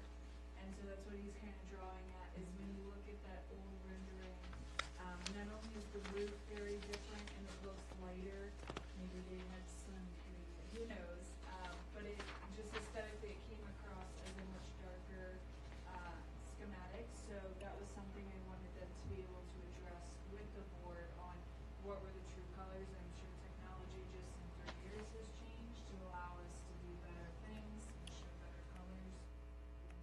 How it prints on the document and what you see here in person, take that into consideration. Seeing it in person gives you a better representation, and seeing it in different light rather than on a computer screen. Yeah, and then we brought the color wheel with us, so if you wanna come touch anything. Kind of like bronze VDOT signs. But these are, the updates to the color packages are more kind of an evolution than a revolution. We've carried a lot of colors forward, a lot of colors of the materials forward, just as they've worked for us. Where we have introduced some new ones, in some cases, it's because, over the last 4 years, we've stumbled across new combos that really work well. And in a couple cases, we frankly swapped in a couple new brick styles because the ones we presented in 2018 are no longer available. So and that happens a lot. But that's what we've got in terms of brick and siding. So happy to just kind of, it's probably better to walk through the packets you have. And just let us know if you have any questions. We can flip through on the slides also for reference. How do you determine your color packaging across this? So, go ahead.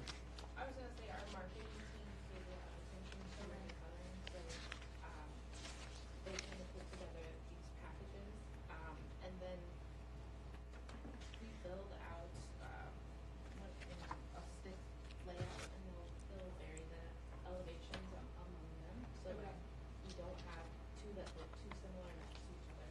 So they'll pre-elevate this community, so they'll kind of, differentiate the different color schemes and the different,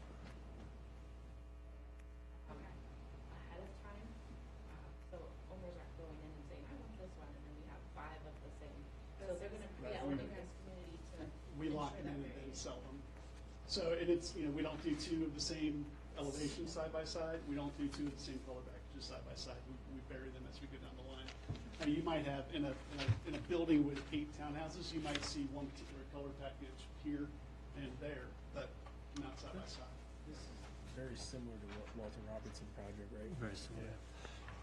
If I could make a suggestion, if we can start with our packets, we'll maybe just go through those pages and we can sort of go through questions. So we've already talked about the end caps. If you can take a look at the high visibility units and the visibility to break up those scale and massing, that would be helpful. On your Ileson, your front page of 24, is that it, Ileton? Ileton? Garage doors, they're just your standard sort of metal pressed sort of doors. Does the board have these sort of simulate, so it's one single door that simulates 2 doors? Any comments or feedback on the door styles? I will say from our perspective, for, supply and demand in the current market, Mhm.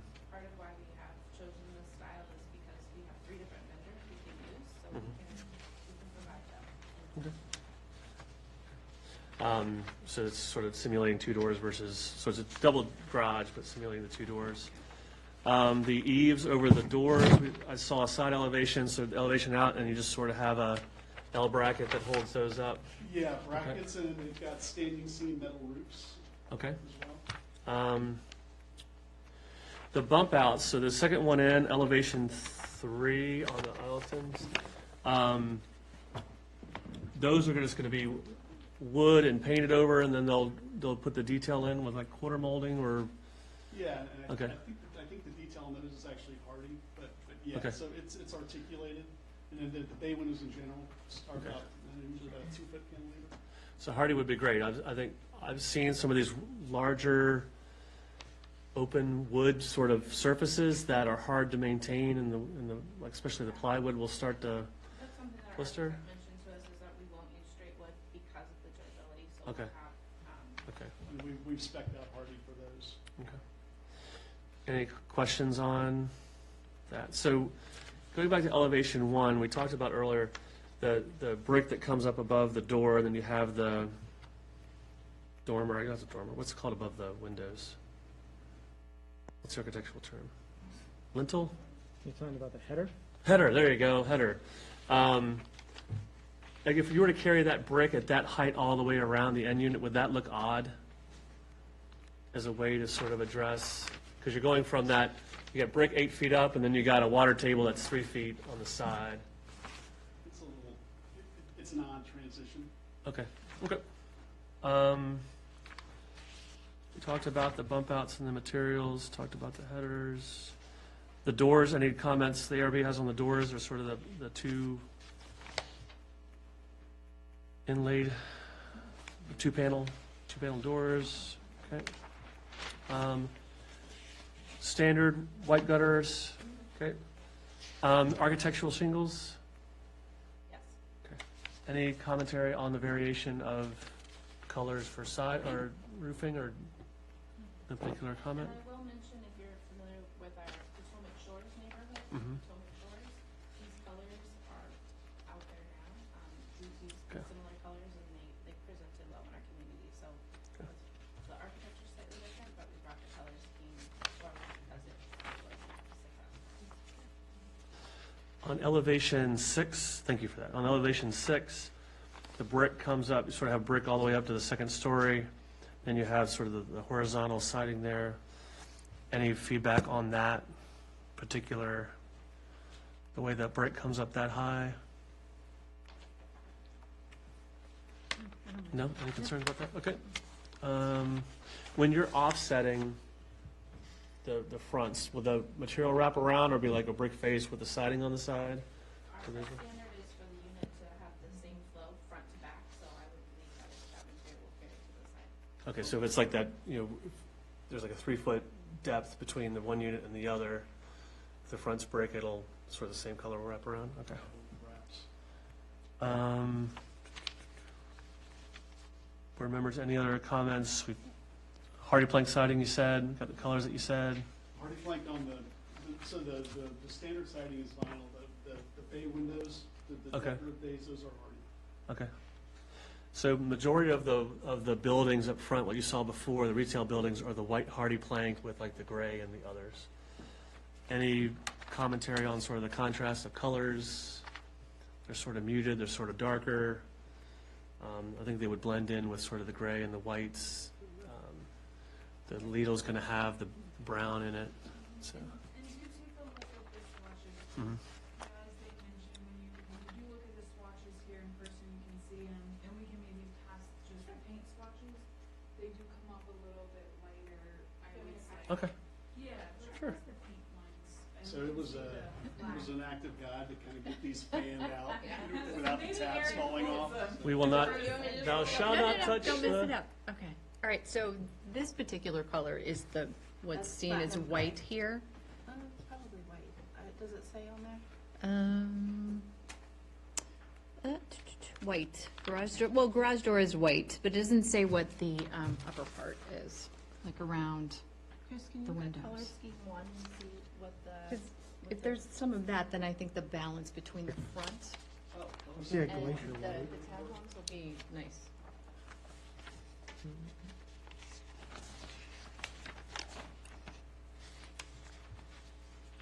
Which material are we looking for? The, on elevation 5, it says color scheme 1, unless it's labeled different. Oh, let's see. Zoomed in on this one, it says the accent siding, when it is pointing to the bay window, is Monterey Saint. Yeah, and that's right there. So it's lighter not shade. necessarily white. Right. Okay, gotcha. So All I right, had the okay. wrong, I had the wrong. No, no, it's okay. That's why I was following It's along. okay. Would you like to see them? Sure. Oh, and it has some texture to it too. Okay, cool. Thank you.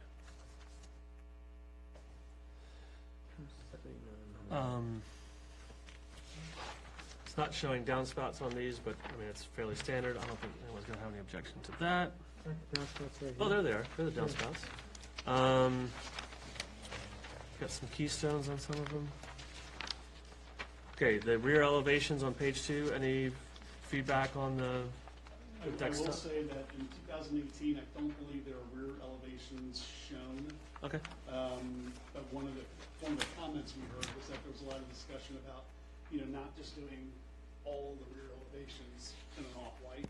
So we're using the primary siding color for that color scheme for each of the rears, so you see the different colors. Which, for the front load units, not a lot of people will get back there and see it, but for the rear load units where you've got traffic going through the alley, it's, These guys will see you. I got a question. well, 100%. You mentioned something about there were materials that were discontinued from the original 2018. Yeah, several of the bricks. So Okay. if you look at the comparison of the brick scheme, you'll see that some of the bricks vary.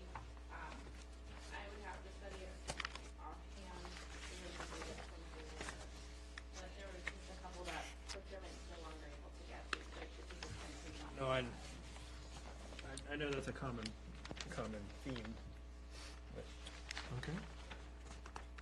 Thanks, Rob. Any other comments on the rear Isleton rear elevations, or we've already talked about the sides.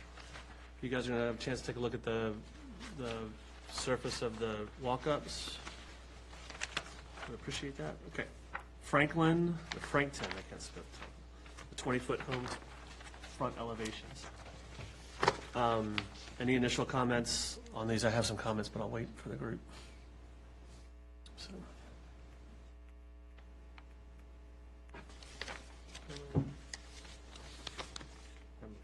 The only thing that gave me pause on these was I originally thought the vertical siding was board and batten. It's a very modern look. So where I think an elevation 4 on this one, it seems to make sense. When you get to elevation 3, from the left, you have vertical, then you have the siding, then you have the brick. It's got a lot going on. So I want to get sort of, does the ARB have any feedback on use of the vertical siding, not like a board and batten, or does staff had any comment on?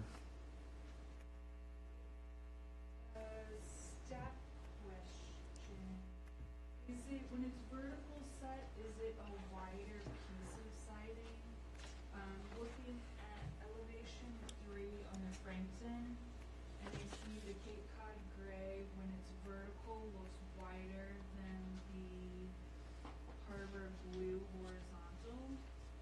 And I think it would look good to keep it the different widths, but I just want to make sure if that. It 100% is, and when I'm looking to see if I've got any additional detail on kind of the architecturally correct description of how that vertical siding is laid, it's absolutely wider, Okay. and it's got a look like you see on the renderings.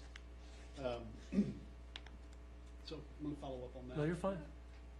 Otherwise, I don't think there's any concern from staff on that. Aesthetically, it would be sort of a new thing. We've seen that. So the houses on Blight, the new houses right against the park, those have the traditional board and batten. And I think some of the other houses, I'm trying to think of some other areas. The board and batten is where you have the the face of it, and then you have literally the piece of wood, the one-by material that creates the batten. So, but that's not what's going on here. So any feedback, any alternatives, any objections? Okay. Have no objections on the use of it, how it's used in like elevation 3, where you sort of have the vertical, then you have the horizontal. Any feedback on how that's done on elevation 3?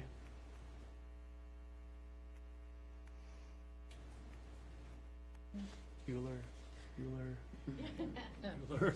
So, Can I quickly jump in? If Sure. I'm reading my specifications correctly, it is a board and batten kind of construction, so to Okay. speak. The material is vinyl, but it's installed in a manner. so we'll give it that relief a little bit. Okay, Yeah. well, good.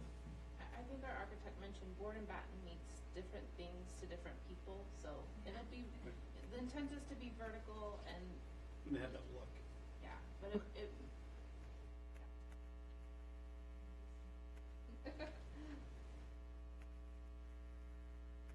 The only other thing I had when we talked about this earlier, like elevation 5, where you have such that sort of blank partition between the bump out, is just making sure it's a durable material, because otherwise, if that's all wood, it's going to be hard to maintain. The previous elevations had a lot of dormers on the top. These have, what do you call that feature? Gables. So Gables, thank you. So we're trying to maintain the articulation and the variation in the roofs. This time around, we've gone with relying on gables of different sizes and different positioning.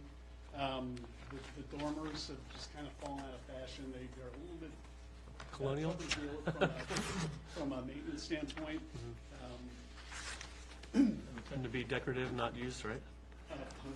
100%. So, But we are trying to maintain something to get that roof line symmetric, so we rely more heavily on the gables. I'll be okay here. And any questions or feedback on the use of the dormers, breaking up the roof line? So you'll have some of the change of the elevation, you'll have some of the articulation, you'll have some of the other stuff. Well, with the bump outs on elevation, well, I guess it's 5 and 6, or is the roof sloped? Or how does that connect into the main roof of the house? Or is it flat?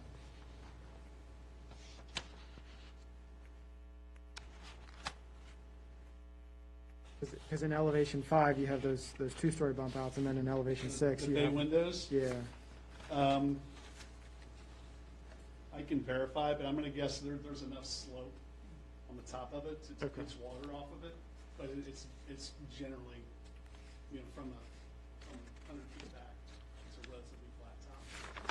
yeah, just in the side elevations, that projection is not really illustrated, because I think you're kind of only showing like the end units in those side elevations, so it's kind of hard to see how the building steps back and juts out, if you will, in relation to the other.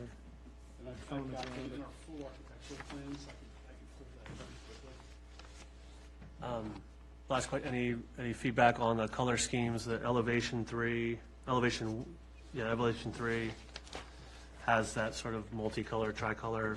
Any feedback on that? Any objections to that? Okay. I'm sorry, I hate to use the word objection, not objection. Any feedback? Any recommendations? So.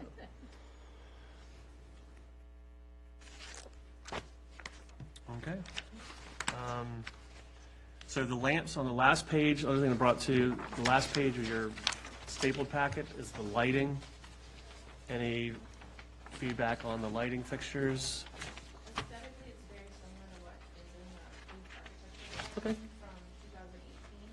This is just what procurement is calling out from. Okay. We're calling out a specific product to kind of match what we've done before. Cool. Treatments around the doors, they're just going to be look like they'll be, so you'll have your 6-inch sort of, no, I'm sorry, on the sides of the doors, you'll have sort of it'll be decorative. In other words, you'll have The trim? the trim, there you go, the decorative trim that's around it. So you sort of have like a 6-inch, and you'll have some sort of mullion on the top, and then you'll have some of the soldering. Okay, There's a little bit of depth to it, okay. yes, from the basic. Okay.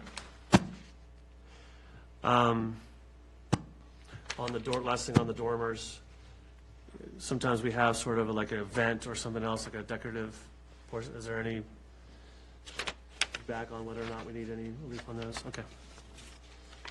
Okay, moving to the rear of the Frankton, any same sort of door style? We already talked about the decking materials.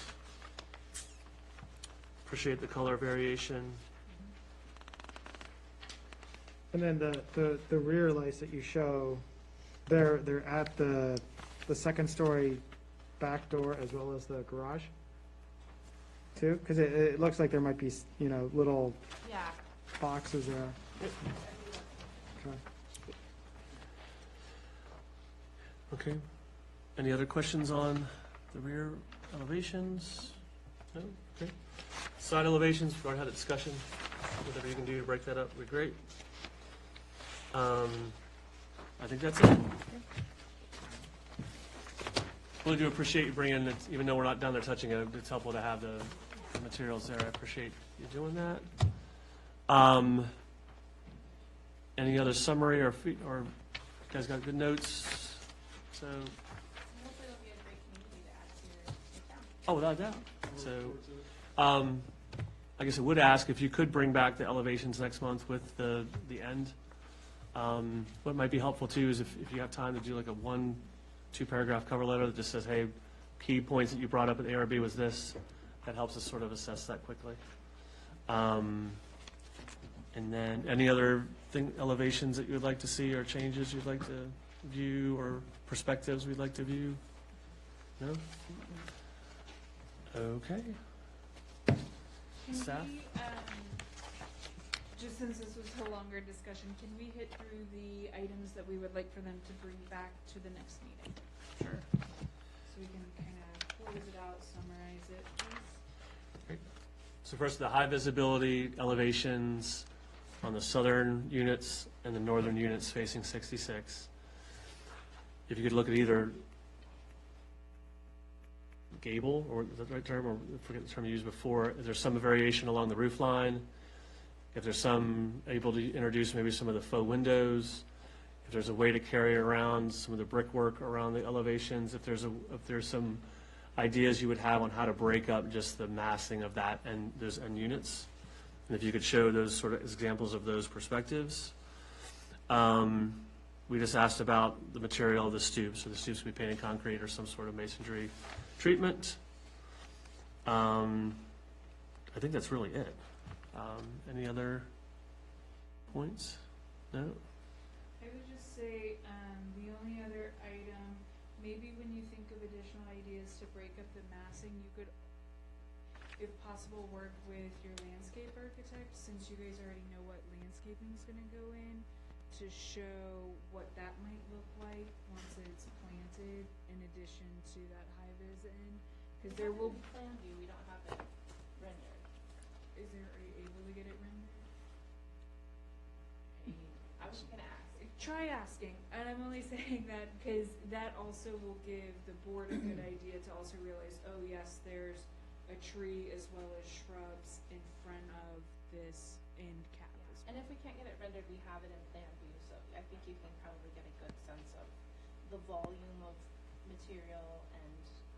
The distance? Okay. Perfect. I think that's the only thing we have. Awesome. Thank you very much for coming out. Welcome to Haymarket. Thank you. Please stay at our hotel if you'd like to stay at a hotel. Have dinner if you'd like to get dinner.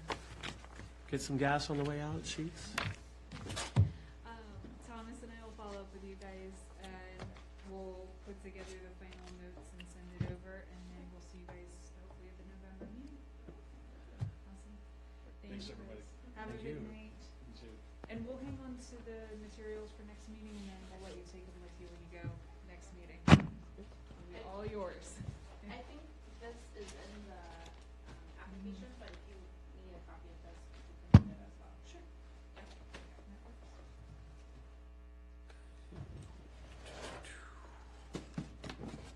All right, thank you, everyone. Next on our agenda is to review the Town Hall Police Department building sign. So the business applicant for this is Shane Signs. What page of the packet? Sorry. Oh, yes, if we go to page 99 of the ARB packet. Business applicant for this is Shane Signs, contracting with Town of Haymarket and the Haymarket Police Department to put up new signs for the town hall and the police department. This has been an ongoing discussion for the past few years. So we've given Shane's specifications that we gave him. We wanted to briefly update on those. I, with Emily's assistance, will be giving details about that. So if we go to page 103 of the packet, you'll see a graphic or a visual of what the signs will look like on top of the building. It would just be above the doors of each of the suites that we, or the rent, or tenants in.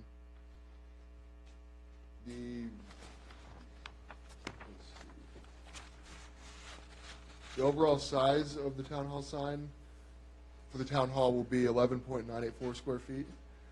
And then for the police sign is 11.99 square feet. When we initially checked the zoning requirements for this, we saw that it was, the signage for that dimension should be under 12 square feet. Upon further reviewing of it, though, if we change the lettering type of the sign, we can make it up to 18 square feet.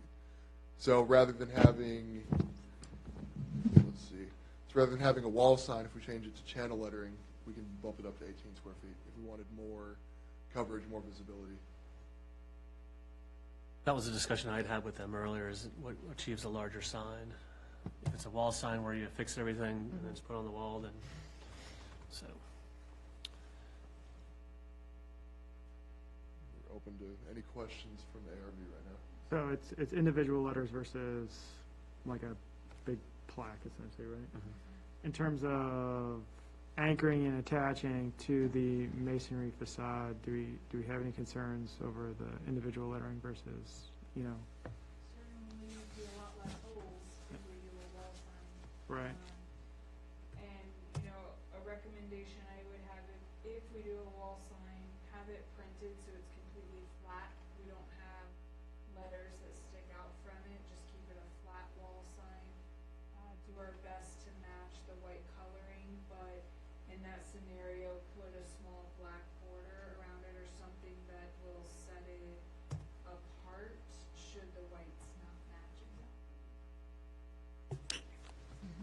And is there any lighting right, I don't think there's any lighting, Currently, we Not- have two older light fixtures that we would look at pulling those down. And then that was a kind of a question for the board is if we put in a gooseneck style lighting, what's preferred, what is the aesthetic, and then talking about that possibility with our electrician who would ultimately do that.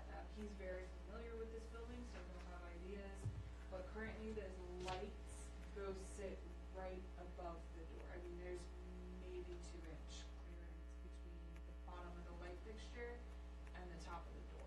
okay, so basically in this graphic that we're looking at, you just kind of, We've removed you put the lettering over the existing lighting that's there. Correct. Do you see the handicap spot to the left of the town hall door? Yes. The door to the left of that is one of those lights okay. right above it, so you can see just how low they hang. On the Sure. far right as well. And the far right. Yeah, over the this one on the window. far right.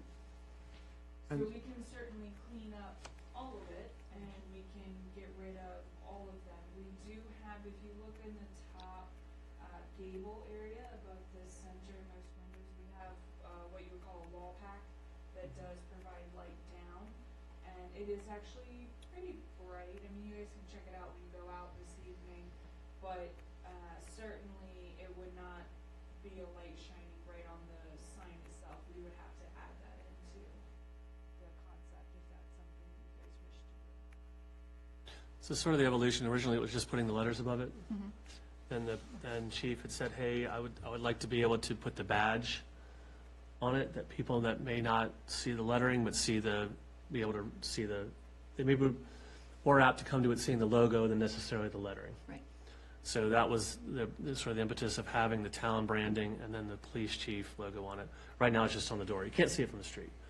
So doing a wall sign is a smaller dimension, and you may not see it as clearly from the road. The channel lettering at a larger scale, you may be able to see more road, but it's got some relief to it, right? The channel lettering, I'm not sure how we would necessarily, it would sort of be like, is channel lettering affixed to a piece of metal, and then the piece of metal gets channel lettering, is that what I'm? The way Yeah. Shane currently has it proposed is individually stud mounting them. Stud mounting, oof, okay. That's a lot. When we did Washington Street Realty, that was the idea, was you put it up on the acrylic, and then you put it on there, but I don't know that that's been a well-received look. So, not doing that here. But, so we're talking a difference of about 4 square feet between the two if we go channel lettering versus the wall-mounted sort of thing, like a plaque. Yep. Emily, any further thoughts on one versus the other? I start to lean towards wall Okay. for simplicity's sake of hanging it, mounting it, and making sure long-term maintenance of it. It's something that when our building needs to be repainted, we can take it down, repaint, let paint dry, put it back up, and, you know, it's a nice aesthetic. The only other thing I was just gonna have the board consider, they do currently say Haymarket Town Hall and Haymarket Police Department. You know, are we okay with that? Do we want it to simply stack and, this gives it a more uniform aesthetic across both signs. But department is shortened. Is everybody okay with that? Do you guys, would you rather see just Town Hall and a police department? I am okay with how it's presented here. And just putting it on a wall sign with a black trim. And then I would have you guys propose a gooseneck lighting, 1 or 2 gooseneck lighting heads above it, and then I would talk about it. That's what we originally talked about a couple months ago, right? Yeah, I think that's the I best just bet. wanted to make sure you liked what it was when it came back to you. Right. Only comment I had was on this one, Town Hall is sort of justified left. If there's a way to center it under Haymarket, and then Police Department, I guess we need to have the period there because it's abbreviated. The idea would be to metal with a vinyl lettering. Is that kind of what we're thinking, Shane's thinking? Okay. Any objections? Was that? You know, how would we center it with the logo? I was saying Town Hall here, just center it, the letters underneath, see how it's off. Oh, yeah. I'm just talking about here as Okay. justified left a little bit, just center it under Haymarket, but Oh, okay. that's all I was suggesting. Yeah. Yeah, but that, you know, in terms of, her suggestion was outlining it or putting a perimeter on it, what do you think of that? I like that idea. Yeah, I think it'll kind of make it It pop. sets it Yeah. apart a little bit more. It's just kind of floating there right now. Right. Gotcha. Yeah, it almost looks like it blends in. Yeah. Okay, staff, it seems like, go with a wall-mounted sign with the black border, and then, the vinyl lettering with the logos, and then gooseneck, I would probably suggest 2 above each. Any thoughts Yep. on that? And we'll leave it to you to come up with the.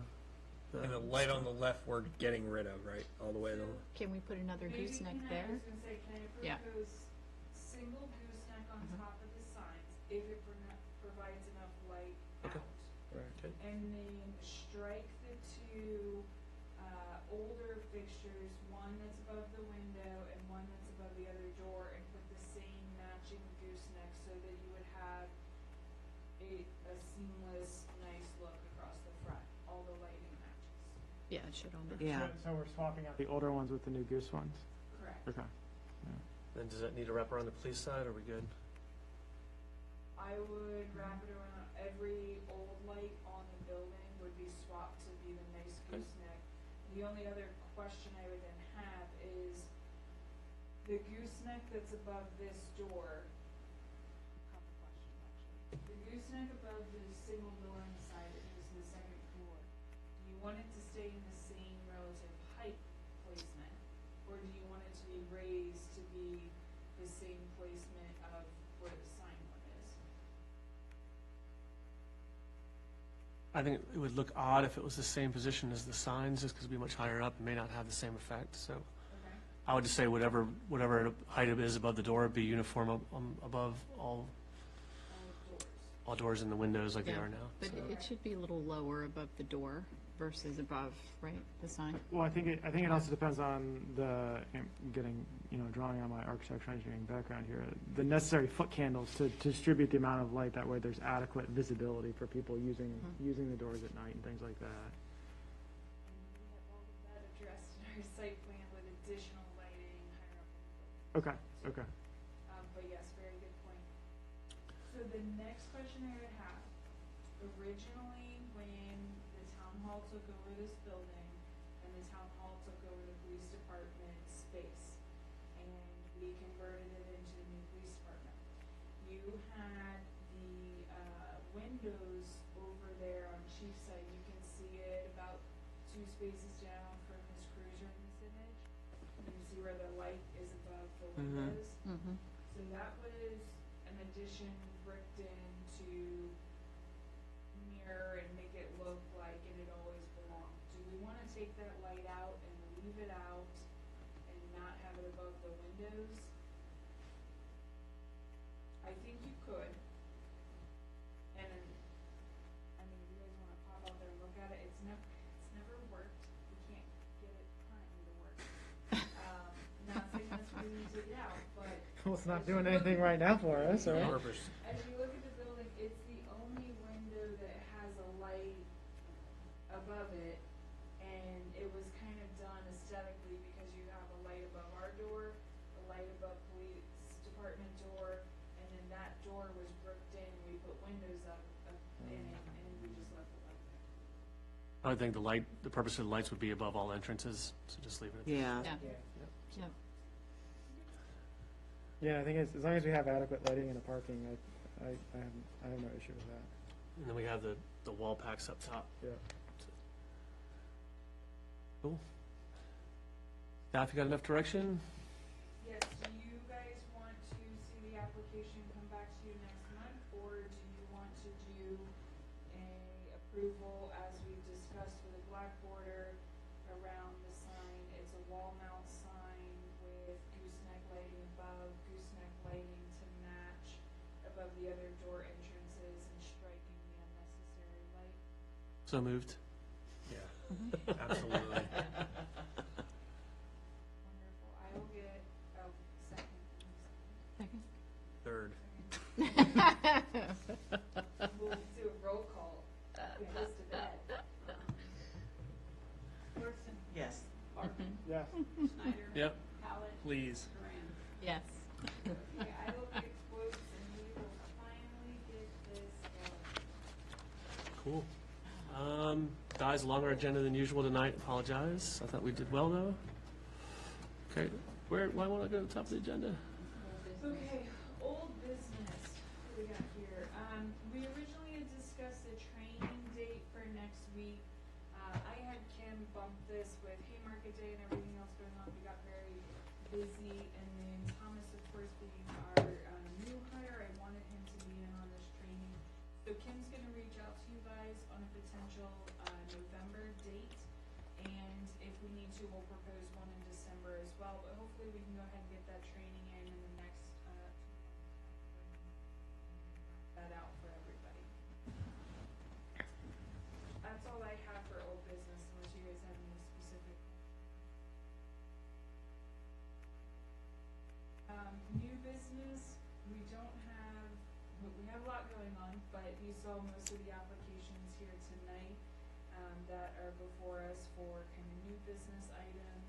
We don't have any others that are currently in the pipeline that we know will be coming up, but certainly if there's a bigger application, give you guys a heads up and. Any new business? Is it possible to get the agenda bookmarked?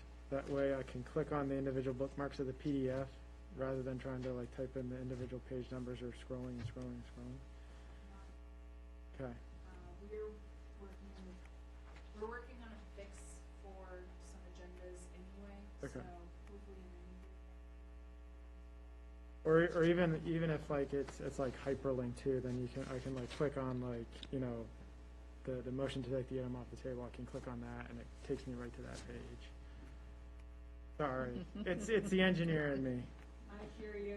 I wish, not at this time. Okay. I'll put the request Okay. to manage. Anything else for new business? So we had a public hearing for the Chesapeake Bay, and that was moved to town council. And that's pretty much it. It was the shortest planning commission meeting we've had, other than Bob going off his soapbox a little bit.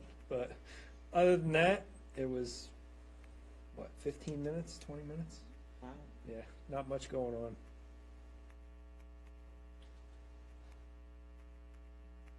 Oh, council updates. Hopefully soon you'll be getting a check in the mail, the council approved refunds. We had debated, we had some surplus dollars. We had a discussion whether or not to move that money into other town projects or to refund the portion of that surplus back, and the consensus or the majority was to send them back to the owners. So the real estate tax you paid last year, you should be getting what the town charged, what the town charged you for real estate taxes, you'll be getting back in a check. A portion. So those should be coming out soon. Hopefully they should be mailed out, by the end of this week, so. Don't throw your mail away. We'll throw your mail away. Read our newsletter that we sent out, that's also important. Yes, newsletter. We had a big event last weekend, you may have noticed, Haymarket Day.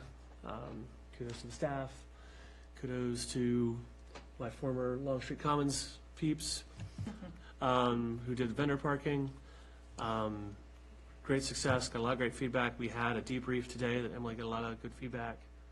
And any other feedback you guys have, please feel free. The only feedback I had was it seemed like the beer garden was a little bit smaller, but is that because part of the parking lot's cut off now? So we just don't have as much space for that?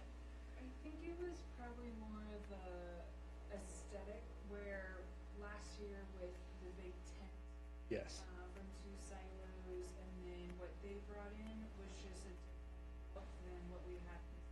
Okay. It was the same footprint, actually. We actually made it a little bit bigger because we Okay. went back to the building. Parking was a little bit bigger. It just was deceiving. How was, as far as attendance, was this biggest one we've ever had? It Yes, felt like it. Felt like it. Chief is working on trying to use the drone footage to do the estimate of how many participants. But just from parking alone, we had both of our off-site parking lots that typically never fill up at one time. You know, you have rotating traffic through there. They both filled up by lunchtime. So we now need to explore lot number 3. So there was really good feedback on our end that so many people came out, it filled our lots up before, 2 hours into the event. One more thing, just from my Long Street residents, they were very pleased that there were police kind of enforcing and IDing, because it is a nightmare with people taking our parking spots, and the fact that it was empty and we could, So what I would ask of the Long Street people, and if you'll share this with your neighbors, if you guys would send a note to Chief. yeah, okay. Let him know that, thank him. He and his team worked very hard Yeah. to police it, set it up, provide the letters of how it was gonna work, enforce it with the detailed closures, and do specific permit parking and stuff for the few residents in Robinson Village to work out the coming path there. Yeah. Please share that information with Chief. He would love to hear it, and I know his team. Yeah, no, we really appreciated it. I don't know how you feel, Ben, but it was nice having Yeah, parking I spots. was surprised to come back after we were at Haymarket Day, and I'm like, wow, there's Yeah. actual spaces to park in. Good to hear. Yeah, we had people trying to cut through Green Hill, thinking they could bypass the parade. Yeah. It did not go over well. I don't know if you had that happen on yours or racing around. So, okay, any other quick feedback on Haymarket Day? I think what you said the beer garden or the eating down at Town Park, that was bigger this year. Yes, so. It seemed like seating, like there wasn't as much seating as historically there's been, and so that was one of the comments that I kind of heard as well. Okay, yeah, we heard that one as well today, marked it down of how we can explore more seating.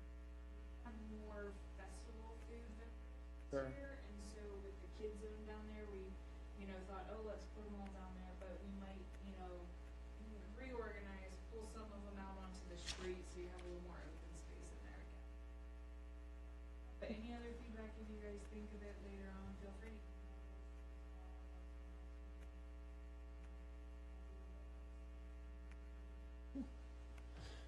Thanks for that. Another big event happening next month called the election, town elections. We will have went out in the newsletter, we'll have it on the Facebook and town websites.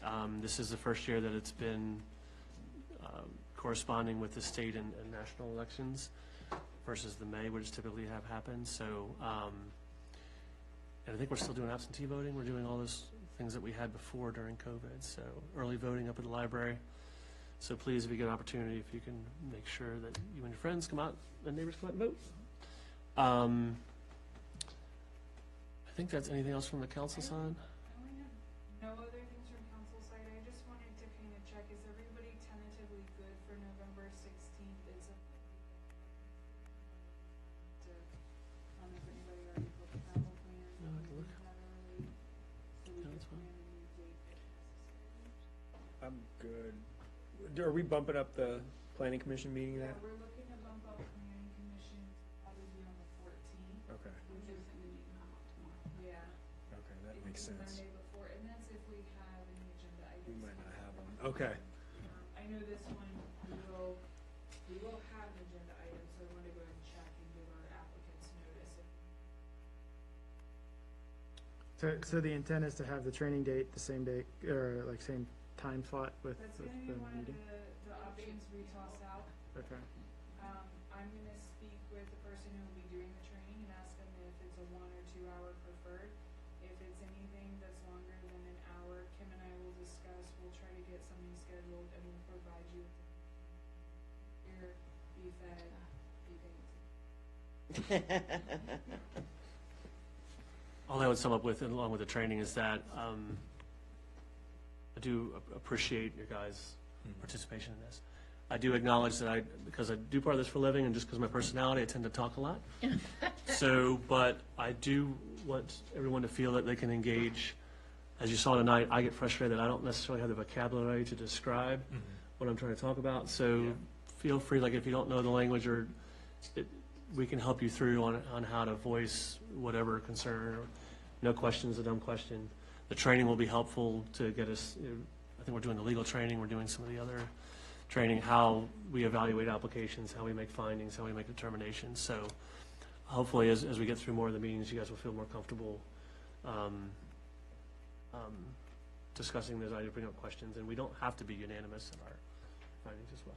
You just caught me off guard tonight with the note. No, that was, So- it wasn't anything with you, it was more of, I thought that his unwillingness to lower the bar, and I didn't think there was a good solution, a yay or nay, and I thought that you were being more than fair to kind of compensate for him, and I feel like you went to, like, no, like you spoke your opinion, I felt he should, we offered him a suggestion, and it was you. Yeah. That is the challenge when you have sort of a, He put us in a tough situation, and I didn't think his plan was good at all, to be quite honest. I appreciate the Yeah. feedback. Staff is always available. I typically come in a day or two before, just ask questions about it, and they're available if you guys want to talk about it ahead of time. Meetings are not typically this long.